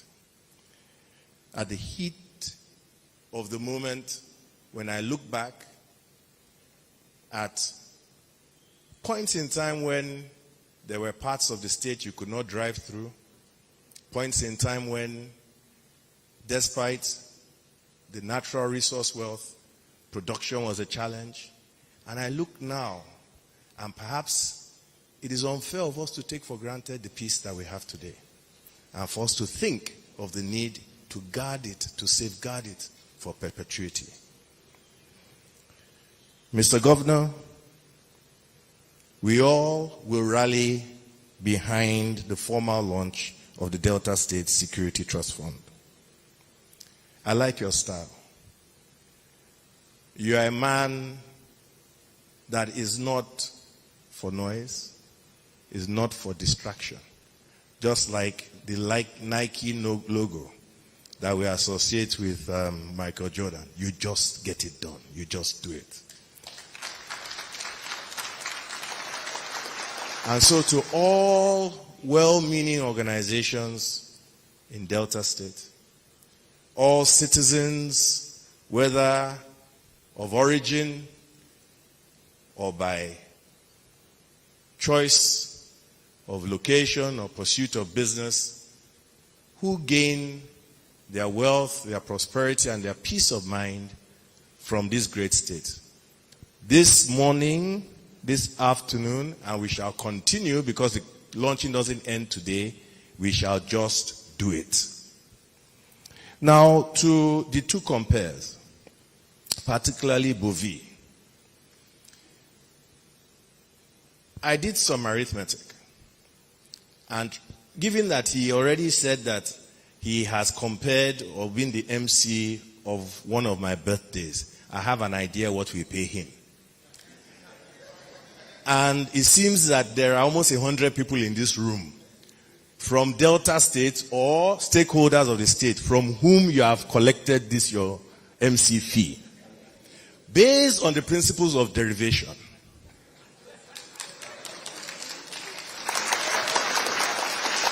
I think you should come and sit where I was sitting because you will be taxed fully this afternoon. Now, I happen to come from an industry where, as a professional, a banker, banks are challenged somewhat from making public their contributions. What I will do, however, is this. I am no longer an employee of a bank in the sense of a banking professional. I am an employee of a bank in the sense of a non-executive director. So I can speak freely in my own personal capacity. And then, of course, my wife is a Deltan. I think that you can infer from what I'm going to do personally, given that it's a fraction of what the institution that I'm associated with most closely, Access Holdings, is likely to do. So on behalf of my family, as my wife, Ofoe, I think you can start at 100 million naira.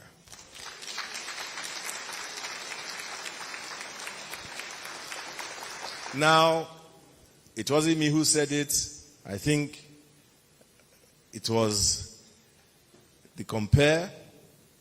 Given that the A to Z of banking is here, you can take it to the bank that the banking community will fully support that which we are doing today. But I also noticed that the A to Z of oil and gas is also here. The A to Z of energy is here. The A to Z of infrastructure is here. So, to tell you the figure that His Excellency and I spoke about, we have a floor, not a ceiling, for the trust fund.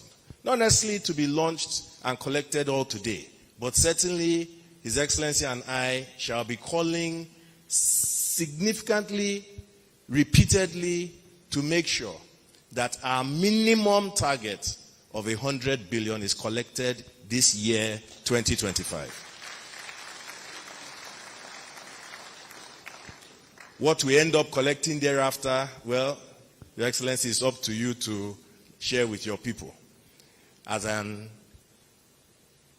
beneficiary of Delta State through marriage, I have been so well received since I came here. I have looked at this wonderful audience of men and women of timber, caliber, crude oil, security, banking, and all. And I'm so proud to be associated with this occasion. Thank you, Your Excellency, and congratulations once again.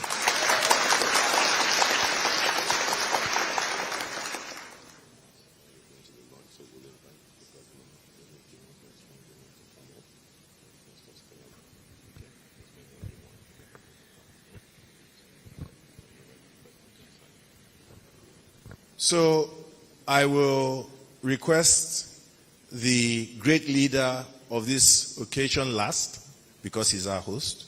But, Honorable Minister, please join me. My big brother, Uncle Jim, if you choose to, please join us. We're about to do some launching effects. High Chief Tompolo, please join us because you are the chief launcher and we will soon see your power.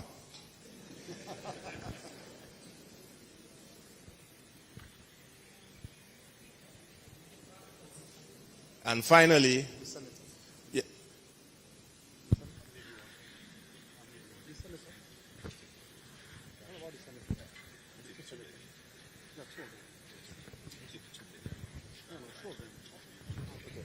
Distinguished senators from Delta State at the federal, please.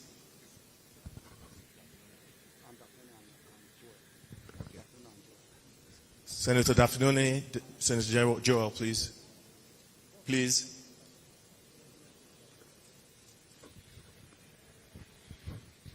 You want us at the center? Is it only at the center? Yes.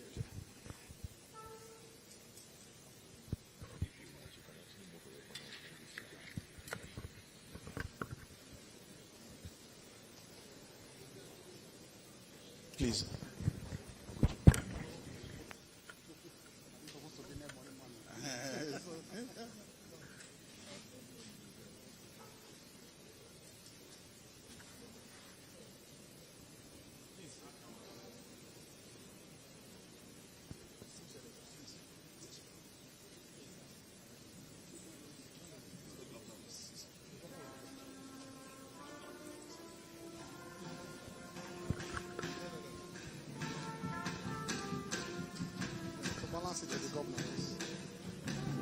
And so the man of the moment, His Excellency Governor Sheriff himself.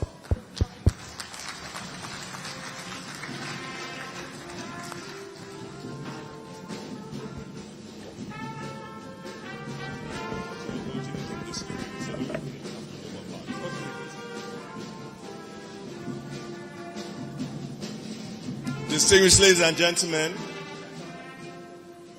it gives me great pleasure to have the honor and privilege of launching this great afternoon the Delta State Security Trust Fund under the authority of His Excellency, the Governor of Delta State, Governor Sheriff.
Okay, I think the sound can go now. We've had enough. Thank you very much. You don't need to, sir. I think, no, you don't need to, sir. Yes.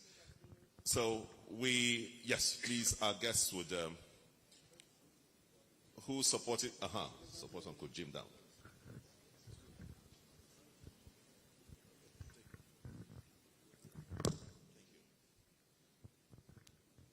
Forgive us for being gender insensitive, but the governor probably will tell us why.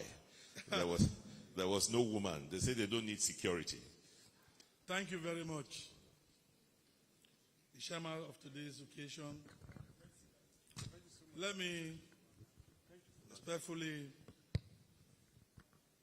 recognize a very loyal, dependable deputy governor, His Excellency Samode Oyeme. Distinguished senators that are here, Senator Ede Lafunune, Senator Joel Nuwakpo, and other members of the National Assembly here. My very dear brother, the Minister of Aviation and Aerospace Development, Festus Kiyamu, SAN. The chairman of today's occasion, Mr. Ike Mokwede. I must say that I'm very glad. You were in UK when I gave a call to you. And you said you have other engagement, but you must be here. God bless you. Our special guest of honor, Mr. Jim Ovia, Chairman, Zenith Bank International. Thank you, sir. The Chief Launcher, High Chief Government, Ekpemukpolo, also known as Tompolo, Chairman, Tatinta Security Service Limited. The keynote speaker, DIG Marvel Akpoibo, Mr. Speaker, the speaking speaker, deputy speaker, principal members of the Legislative Assembly, members of the Legislative Assembly, members of the State Council, chairman and the executive secretary of Delta State Security Trust Fund, service commanders, AIG Zone 5, CP, Delta State, and other of our military agencies. I also saw the Air Force commander here and the brigade commander. Special recognition to my brother General Irabo, former CDS, and Admiral Dele Izoba, former Chief of Naval Staff, Captain of Industry, and members of the organized private sector, our very reverend traditional rulers, the Chairman of the Traditional Rulers Council, the Sangwa of Asaba, and the Olu of Wari, gentlemen of the press, distinguished ladies and gentlemen. It is with a deep sense of responsibility that I address you today. First, I welcome all our esteemed guests for making out the time to honor our invitation. Your presence here today is highly appreciated, and we do not take it for granted. Please, permit me again to specially recognize the chairman of this occasion, Mr. Agboje Imokwede, an outstanding banker and the chairman of Access Holding PLC, whose trailblazing strides in the financial services sector have continued to inspire younger generation of bankers. Also deserving of special mention is one of our leaders, Mr.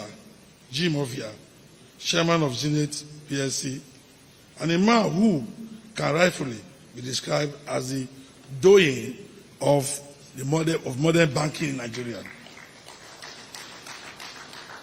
I also thank the chief launcher, High Chief Government Ikpemukolo, and the keynote speaker, DIG Marvel Akpoibo, two great patriots whose commitment to the growth and progress of our beloved states are encouraging and reassuring.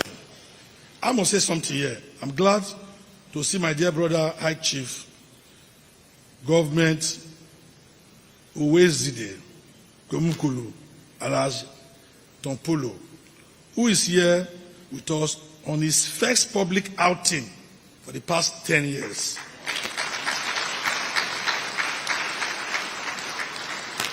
I spoke to him, you cannot be hiding, you must come.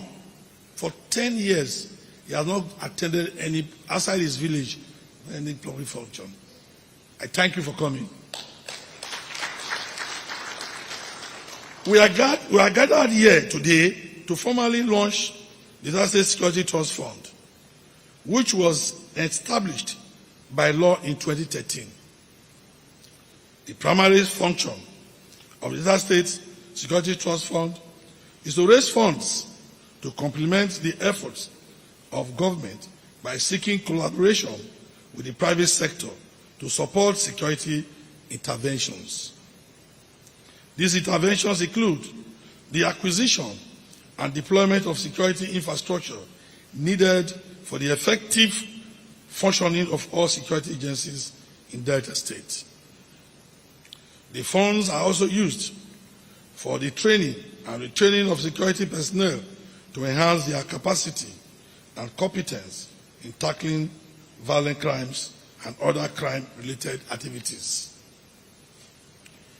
Given the importance and far-reaching impact of security on our daily existence, the Delta State Security Trust Fund was, from inception, envisaged to be a public-private partnership. As we all know, security is not the sole responsibility of government. It is everybody's business. Without effective security, meaningful development cannot take place. And individuals, companies, and businesses will find it difficult to operate and thrive. Hence, the trust fund reflects the principle of shared responsibility, one that requires the cooperation and partnership of the government, the private sector, and citizens for peace, public safety, and sustainable development.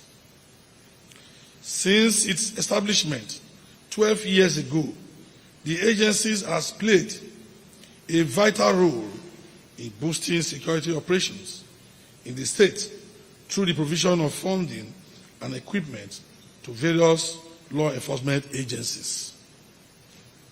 It has been able to procure and deploy critical equipment, including vehicles, communication gadgets, and surveillance tools to various security agencies to aid their effectiveness.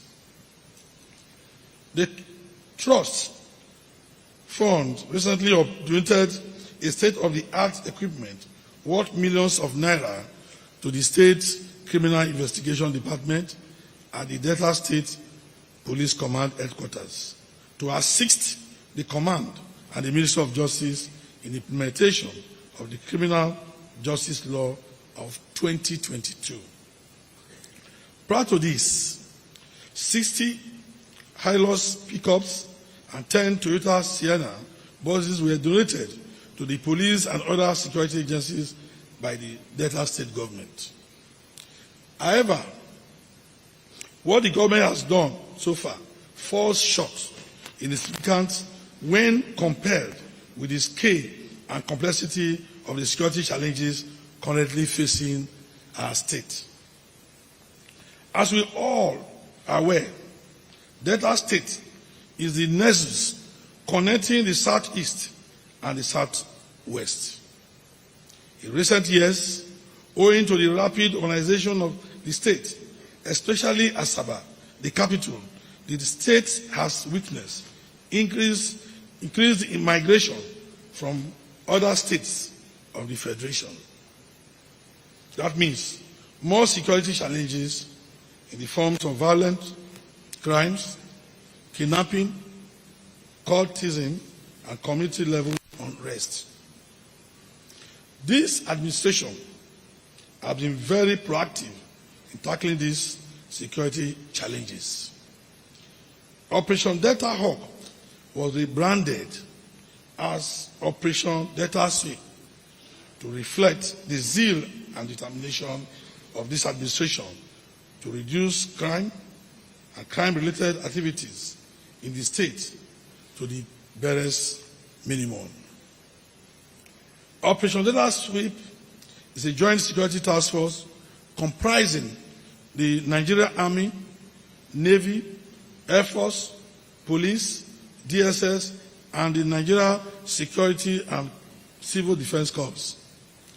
I am happy to report that the synergy among the security agencies in the state have been critical in the successes we have recorded so far in the fight against crime. A few days ago, acting on credible intelligence, DSS intercepted a cache of arms, including 7 GPMGs, several rifles, pump-action gun, 5 grenades, and other illegal items from a gun runner from Taraba State. As a government, we are mindful of the need to tackle some of the root causes of insecurity, such as poverty and unemployment, leading to youth restiveness. Hence, beyond investments in security hardware, we have formulated policies and programs to drive inclusive economic growth, educational advancement, health improvement, religious harmony, and environmental sustainability. Through our various social investment programs, hundreds of thousands of women, youths, and small business owners have been resourced with grant and business support packages. Additionally, the ongoing massive infrastructure renewal in the state has created thousands of direct and indirect jobs for engineers, artisans, laborers, food vendors, transporters, quarry operators, and so many others in the construction value chain. I believe that peace is enhanced when the various groups in the society, particularly women, youth, and the poor and vulnerable, are given opportunities to participate in the economy. Furthermore, we have enacted laws that target different aspects of our security needs. These include the Delta State Livestock Breeding, Rearing and Marketing Regulation Law 2021, Delta State Occupational Safety Law 2020, Delta State Community Security Corps Agency Law 2020, Delta State Anti-Kidnapping and Hostage-Taking Law 2026, and Delta State Anti-Terrorism and Anti-Cultism Law 2016. The Delta State Advisory and Peacebuilding Council, comprising eminent citizens in the state, is also a critical organ of government that seeks to promote sustainable peace in the state through community engagement. The Council majors in identifying the potential causes of conflict and violence in communities and advising the government on conflict prevention and cause and peace management. Thus, in the oil and gas sector, Delta State remains a haven for international oil companies. They are here, they can testify to it. Marginal field oil operations and ancillary businesses. Indeed, the state was adjudged the safest state for oil and gas investment in Nigeria in 2024 by the Federal Ministry of Petroleum Resources.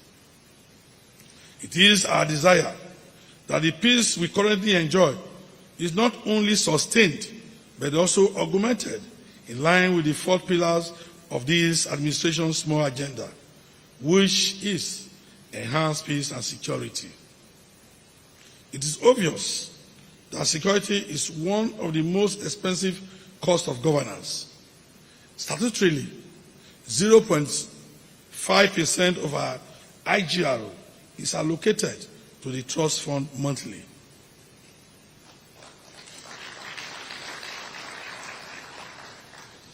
In view of several important and competing needs, we are soliciting support for the fund to assist in keeping our state safe and secure and make it the preferred investment destination for foreign and local investors. Trust Fund proposes to utilize the funds generated from this occasion as an effort to provide the following security support services: funding an establishment of command and control center to receive, monitor, analyze, and respond to distress within the state. Consolidate on surveillance around the state, especially in major urban centers. Acquire operational vehicles and state-of-the-art security equipment. Fund Operation Data Suite and other established tactical units across the states. Fund and equip local vigilante groups to complement security agencies in the 25 local government areas of the state and provide security and intelligence training and retraining of security personnel. We solicit your generous contribution towards meeting these targets. Your donation, our investment in the economic growth, business, competitiveness, and sustainable development of Delta State. I assure you all that every kobo and item donated will be transparently and judiciously utilized for direct benefit of security operations in the state. Mr. Chairman of today's occasion, special guest of honor, and the chief launcher are men of high repute with integrity. We choose them because we know, seeing them here, we know that we are very, very serious. And Delta State is a major contributor to the center. I say it everywhere. That's why when I stay with my colleagues, I always stand tall, not because of my person, but because of the state that I'm from. And what we need to strive here is to make sure that the place is safe for investment. And it's that nobody wants to invest when there's no return on investment. So all the people who are investing here, they are getting return on investment. And that's why we have called for this Security Trust Fund fundraising. Because it has been in existence for 12 years. But having caliber of people here today, you can look at the hall. The people who have invited are people with integrity. And I know that they will not fall our hand in Jesus' name.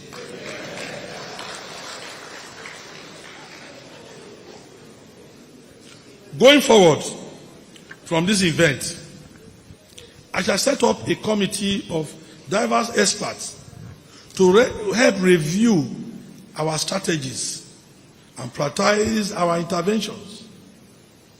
Because it's very key, not just raising the money when we don't even really just allow the chairman and the secretary to be operating. We will not allow that. We make sure the money is being utilized properly. Please join hands with us to build a safer and more prosperous Delta State. Thank you for your attention. God bless you. God bless Delta State.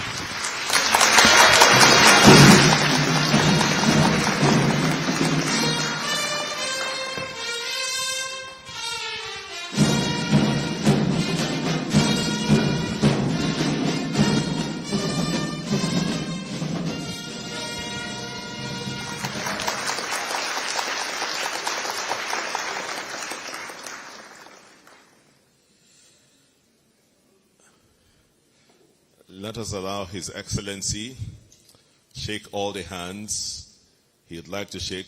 Your Excellency, those senators behind you, they have a lot of money. And you should shake their hands too. Eh? Please shake their hands. Oh.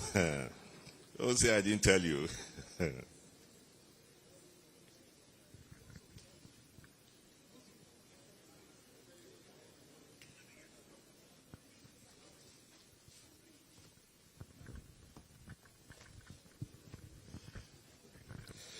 Right. So what you'll find, and we would like for that to happen quietly, is that some forms are being, and cards are being distributed now. But two things I'd like to go back to. The first is our governor literally ending his speech with a phrase that has gained currency in Nigeria. You know, oftentimes there are certain things that are best said in the Nigerian way. And when His Excellency said he is appealing to all of us not to fall his hand, we understood exactly what he was saying, right? And the best way to put it is, only a man in charge of government, who is government himself, can make that sort of a definitive statement. And to ensure that we understood His Excellency clearly, I want to ask all of us the simple task to stand up, acknowledge the work of this governor, and give him a round of applause.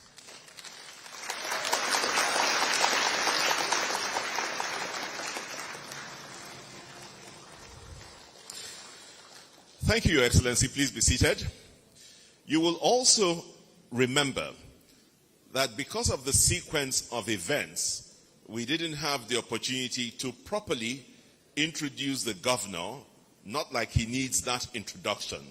But it is always good to lay some context to what we're about to say. Please, can we have some attention? Please, no noise. All whispers held. We have just listened to a man that I would describe as the author and driver, maybe the owner of the MORE agenda. And we will all agree that the MORE agenda is essentially focused on a better life for all Deltans. Our governor can simply be described as a performing governor. And guess what? Not only does he own and drive the MORE agenda, our governor is always wanting more. And that is why our governor, not satisfied with the MORE agenda, went ahead and subscribed fully and also appropriated the renewed hope agenda of President Bola Ahmed Tinubu. Ladies and gentlemen, no other governor in Nigeria has exhibited a stronger political will to govern his state and build it in a very secure manner. As you have heard from him, he is strengthening our institutions, he is ensuring stronger enforcement of the laws, he is prioritizing interagency collaboration and empowering our communities as partners in establishing a very secure state. Thank you very much, Your Excellency, for the work that you're doing.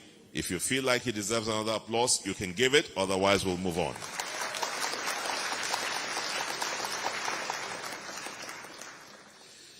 But how can a man be born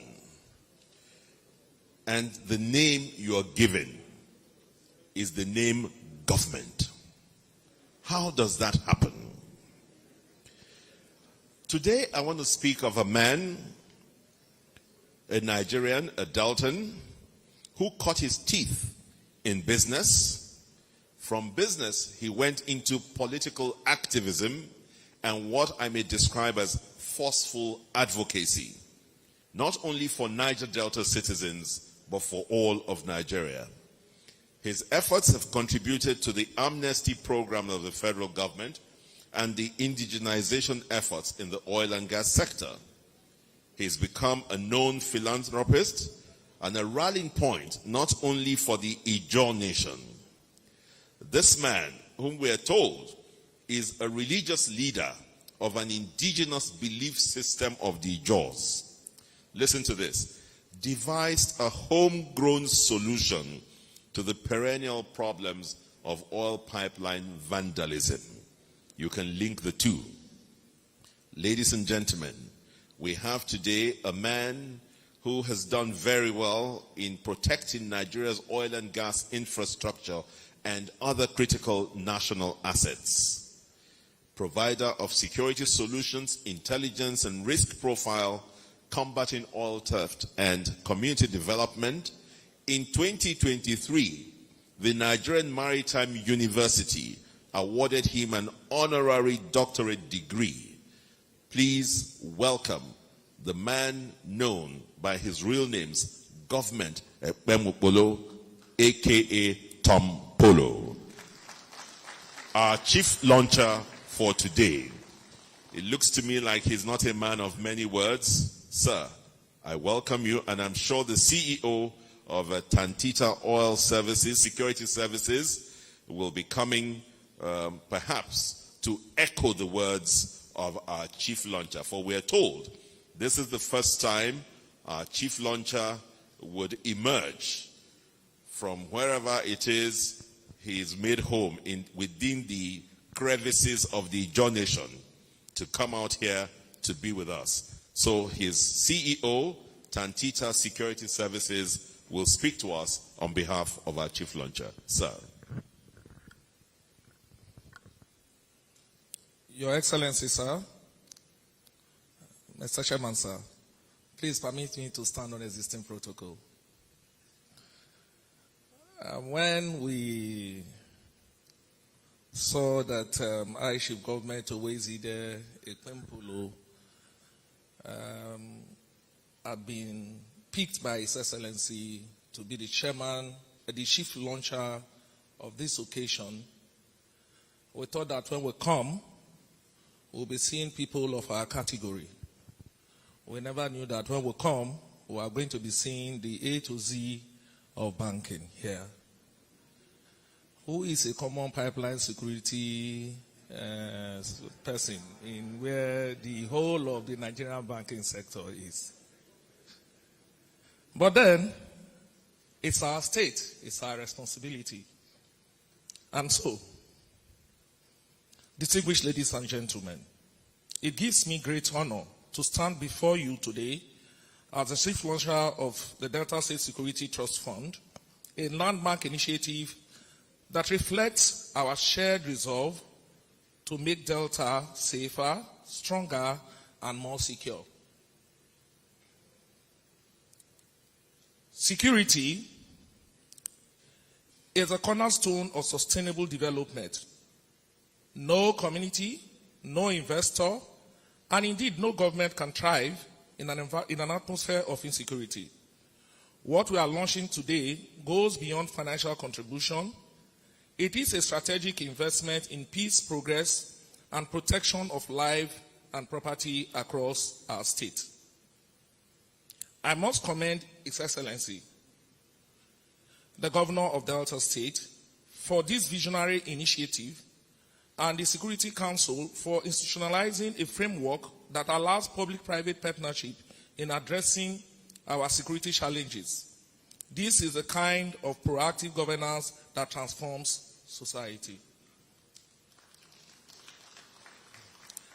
As someone who has been deeply involved in security operations across the Niger Delta, I can say with conviction that security of our communities requires both resources and collaboration. It is therefore our collective responsibility as citizens, business leaders, and stakeholders to support this fund with sincerity and commitment. On my part, as chief launcher, I make my contribution today not just in Naira value, but as a pledge of continued partnership and active collaboration toward a safer Delta. Your Excellency, sir, when I was coming today, I was thinking that when we get to this hall, we will be told, thank you, you have done your part in securing the state, you have done your part in ensuring security, and so you will not need to contribute money. That's what I thought. Over 15,000 employees, and ensuring that our state becomes a pride of the nation in terms of hydrocarbon protection is no rare feat. I can tell you that we have contributed and we are still contributing to security of Delta State and the whole of the Niger Delta. It's something that we have told ourselves, we have made a priority that we will do. It is in that regard that we start building police stations and ensuring that security outfits get the needed instruments for security. And so, I have also watched all my organs in the A to Z of banking come here. They have actually not said anything. And then, a pipeline security guard, what will I start by saying? Where do I start from? But then I heard the chairman say that the target is 100 billion. And I asked myself, what can 100 billion do for Delta State? Your Excellency, sir, I use this Nizamiye Hospital in Abuja. I tried talking to them to come and build. I want to build the hospital. I will build the infrastructure, furnish it, that they should just come and run it. And they told me that they are not sure of the security of their doctors and personnel. It was very sad. And so, our organization wants to start this launching, borrowing from the chairman, that the launching, the fundraising doesn't stop today. But because we want to show sincerity, we want to show commitment, we want to start by telling you that we are contributing 10 billion to this fundraising.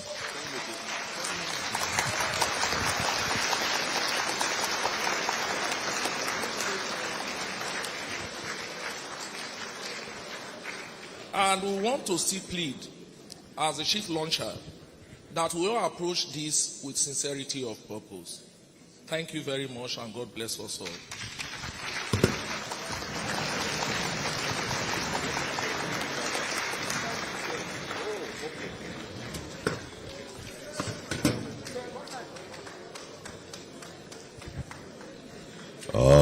Didi.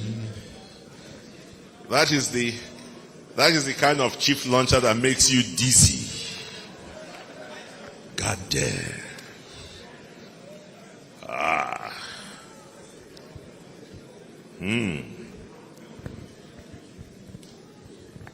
Wow.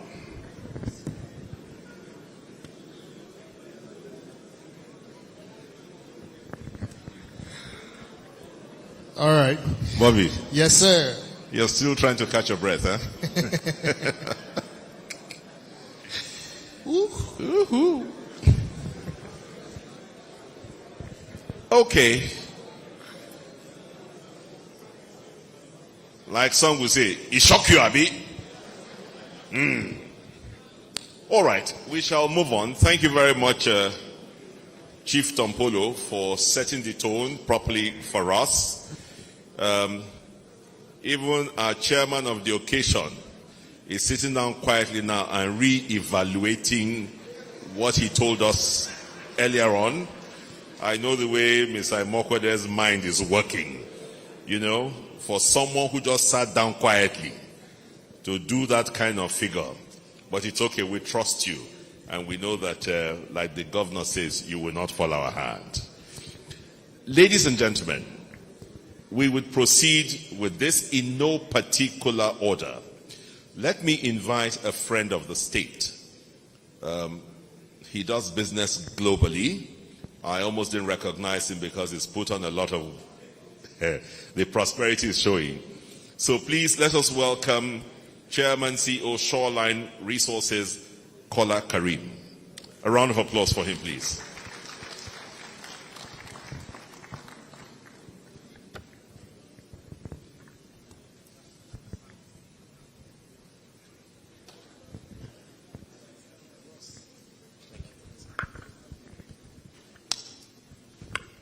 Your Excellency,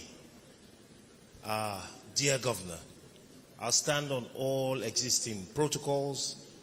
As my brother Ike said earlier, I think this state has done a lot for me personally, because I will openly say it, my wife is half Delta. So I come on two fronts, as chairman and an investor in Delta State, a committed one because His Excellency knows how far we've come. Warri Airport, and also as chairman Shoreline Natural Resources. Delta State has been a particular focus for us as a business. A very important thing I will say, just to ginger all of us, is this: His Excellency's commitment to security of this state, of all investors, is second to none. I say that as for particular testament. There was an issue once, I called His Excellency late in the evening with a community, and it's not usual for a governor. And he said, Kola, please leave it with me. And I say to you all, with all sense of humility, 20 minutes later, I had a couple of commissioners calling, and by the morning, the situation in the community was resolved. That is a testament of strength. Another issue, which is of particular note to me, and His Excellency might not want me to say it, but I'll say it to everyone. It just tells you that Delta State is working, the governor is working, its communities and everyone is energized to encourage investment in the state. We had an issue on a particular site that we needed to get to, but we could not get to that site because of the swampy nature of this area. It was a dilemma to us because the communities were very, very tasty in working with. I called His Excellency, and lo and behold, in 48 hours, he called me back. There were machines and equipment mobilized by Delta State government to the location, and they started work. And lo and behold, I will say today as another major testament, this governor, that community and that work is still ongoing 9 months on, building access road for us in a swampy community, because he said one thing: after all, my state and my people will benefit from it. Ladies and gentlemen, I think on behalf of Shoreline Natural Resources, from the organized private sector, which is a large contributor to the success of this state, and by the commitment of the governor, His Excellency himself, and all of the security services, we will donate 500 million naira.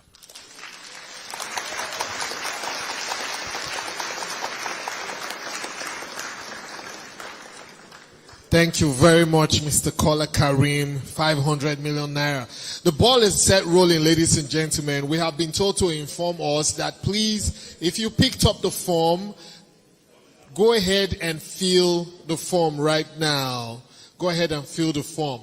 However, if we are given a choice, we would rather you all come up here and make those announcements, because what you are showing is love, and it's better when spoken. Ladies and gentlemen, in no particular order, I've been told to call the following set of people to speak and make their donations. I can't see this properly. Please join me to welcome Honorable Engineer Mike A.B. Apapaye of Mike Spring Group of Companies. A round of applause, please, for Engineer Mike A.B. Apapaye.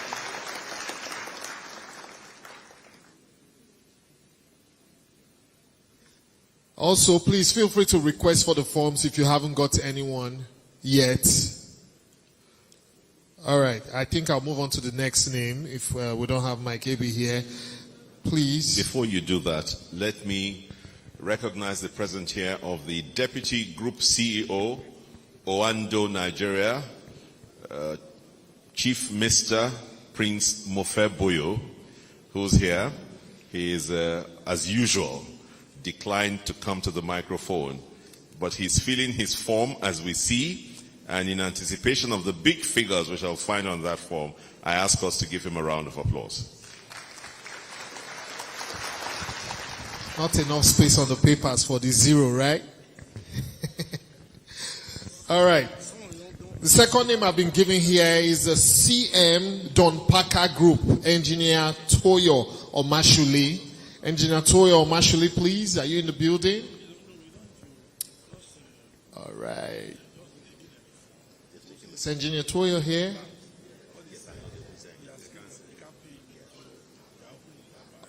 All right. He's filling the form. So everybody's filling the form. Okay.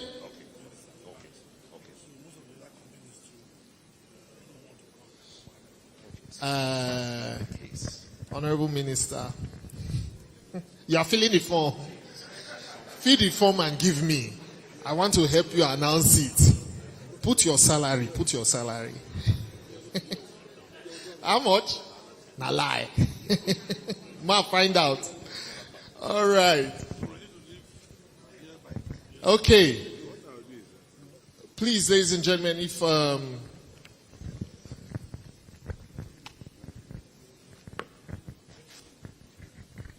this guy is internal? No. Okay. So we would, the governor of Delta State insists that we must do this in a very civilized manner. He recognizes the sensitivities around public announcements and donations, especially by corporates and persons who already in many ways support the state and his administration. Particularly, we single out all of the bankers here who largely enjoy banking relationships with Delta State. And the governor has asked to express his gratitude to all of you, believing that clearly you will do that which is needed at the right time. So you are not under any pressure at all. We trust in you. We believe that you will come through. And this is to recognize your efforts and all the support. Sorry. Okay, not under any pressure to announce. Oh, they're under pressure. Okay. That is from the chairman. So you are not under any pressure to announce. But he says that the pressure, if you're not under it now, it will still be applied. Okay.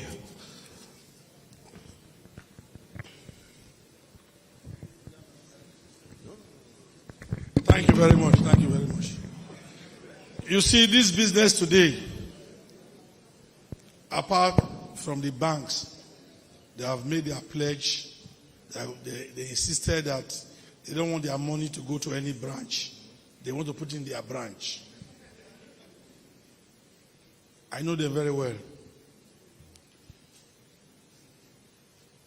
All those other companies, if you want to give us, announce it. Everybody know that Delta State, this thing is going on.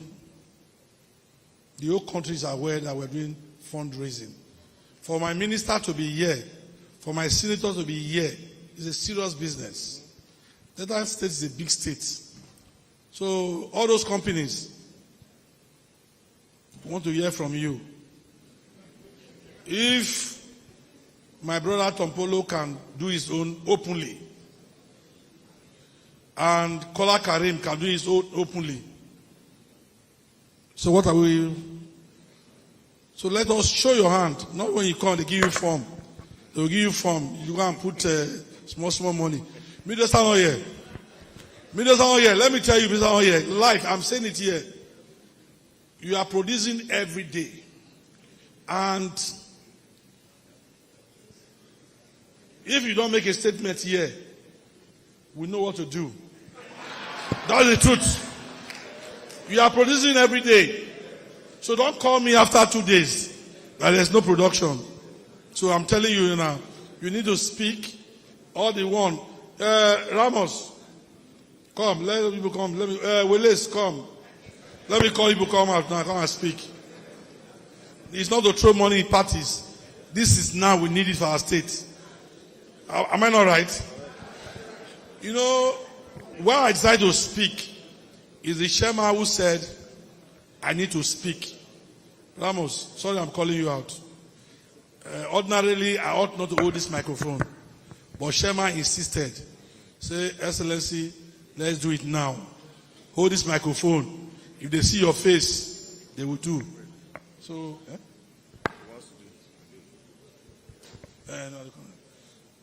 Ramos. Very good. You see this man here? His business is not big. He mine coal. Recently, the Onitshugboro was bad. He sent me the video. He was already putting hardcore, those stones, stone base, so many things on that road. Even what you have done is more than what you are giving us now. It's giving us 100 million.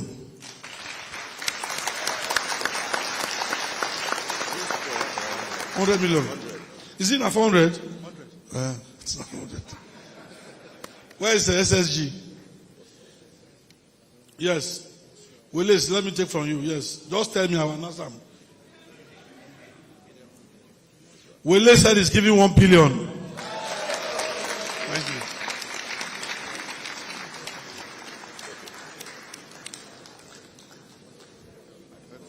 No, listen.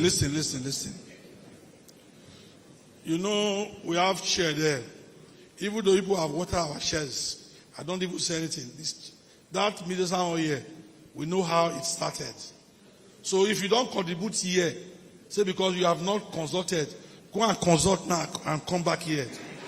Go and consult and come back. Over there, go and consult. Not personal one, no. This is from Middle Town here. Go and consult. Go and consult and come back. We are producing over 10,000 barrels a day. You don't want to make contribution. It's wrong. Go and consult, make calls now and come back. Kola Karim, thank you very much for what you have done. I will not call my leader out. You know, he's always like doing things quietly. Jim always like doing things quietly. But for you to come, you have shown us love. God will bless you, sir. Yes, let me see.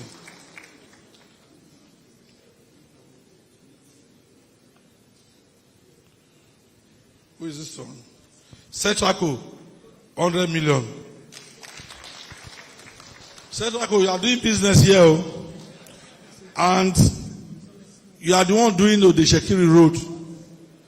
We are not owing you a dime. No kobo is being owed. And that job is on ISP 1.something billion. But we pay you. If you work 5 billion, we pay you. You are giving us 100 million. It's not good though. Wow. Monster Energy. Monster Energy. This is Ramos. You have done your own, yes. 100.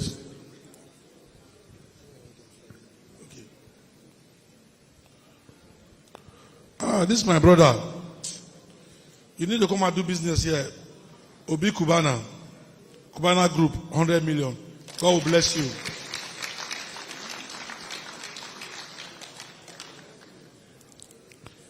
Honorable Boegbe Ifeanyi. Ifeanyi Boegbe, are you paying here? I'm shocked. It's good, it's good. I like that. If you can pay 10 million, I see no reason why. God will bless you. Where Mofe boy you? Personally. You tried. I tried. Mofe? Where's Mofe? Where's Mofe boy you? Come. Great guy. This is personal donation, not on hand. Thank you. 200 million. God will bless you. God will bless you. Thank you for coming. Thank you for coming. Thank you for coming.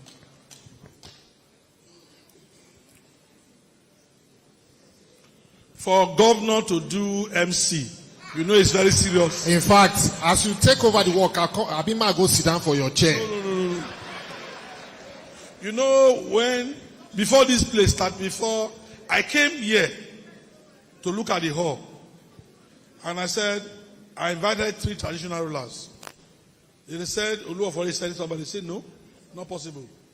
I called him on phone, said, you must come. Say, we're late. I said, no problem, come.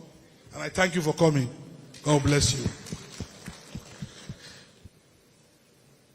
Julius Berger, you know, say, people don't spend money.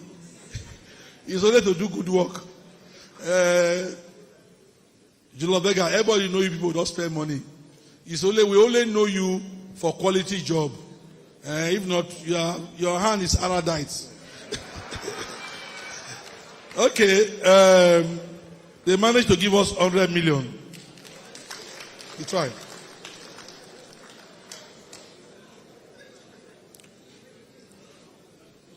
Olumide. Well, Olumide, you are doing 10 million, and you are doing agri for us, and you want me to treat your file. We are owing you over 600. You are giving us 10 million.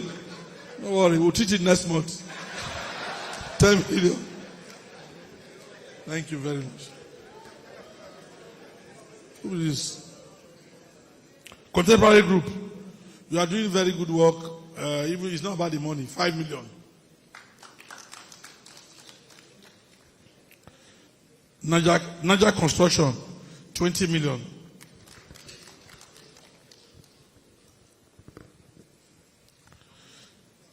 Agofre, 2 million. Levant, 50 million. Where is Ellie? Where is Ellie? Where is Ellie? He didn't come. You are giving 50 million. We gave you a job, 20-something billion. You should start now. You are giving 50 million. You have to increase your own. No?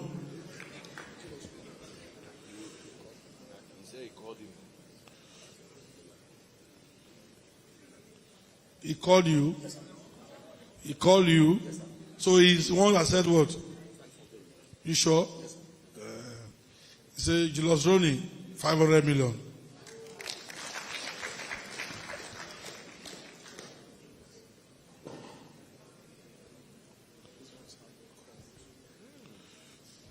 Well, yes, this time is down.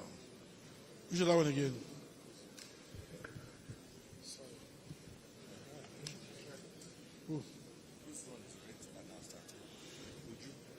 Uju, with all your trouble, where is Uju here? Where is she?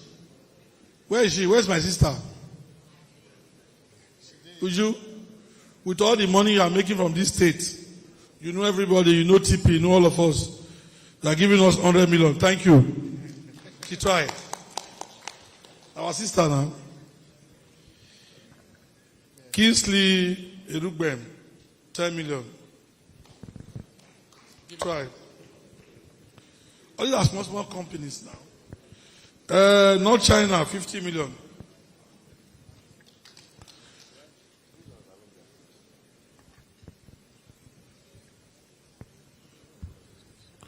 Peter Okuzo, 100 million. Thank you very much for that. Elmelu, this is from you. Well, you're always supporting. Not Tonio. This is Undidi, junior one, 20 million.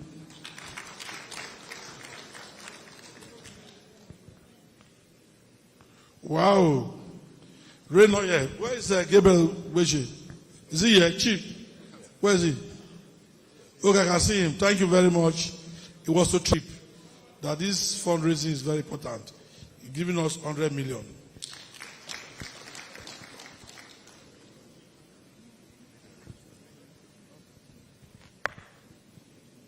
I don't announce small money. I only announce small money. Any money below 10 million. Bishop, I have an answer now. Bishop. Obako Engineering, thank you very much. 500 million. Umashuku Ifine, Ifi Bros, 100 million. Come 25 million, you try.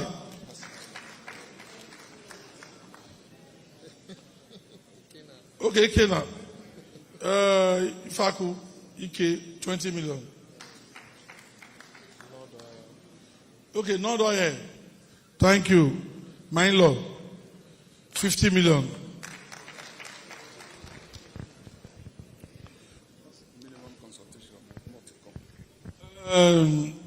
You know that your chairman is hearing, is watching.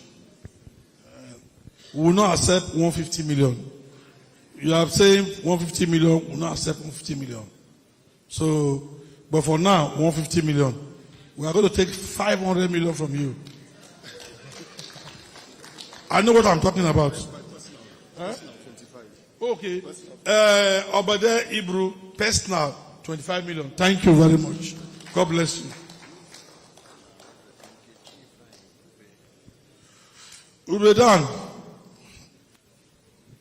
100 million.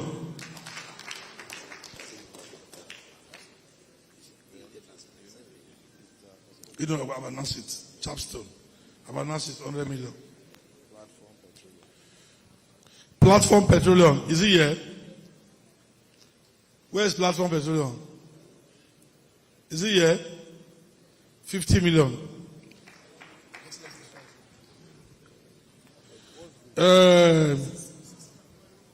To know that this is serious. House of Assembly. I hope you don't come and stress me. House of Assembly is giving 35 million. They try.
Yes.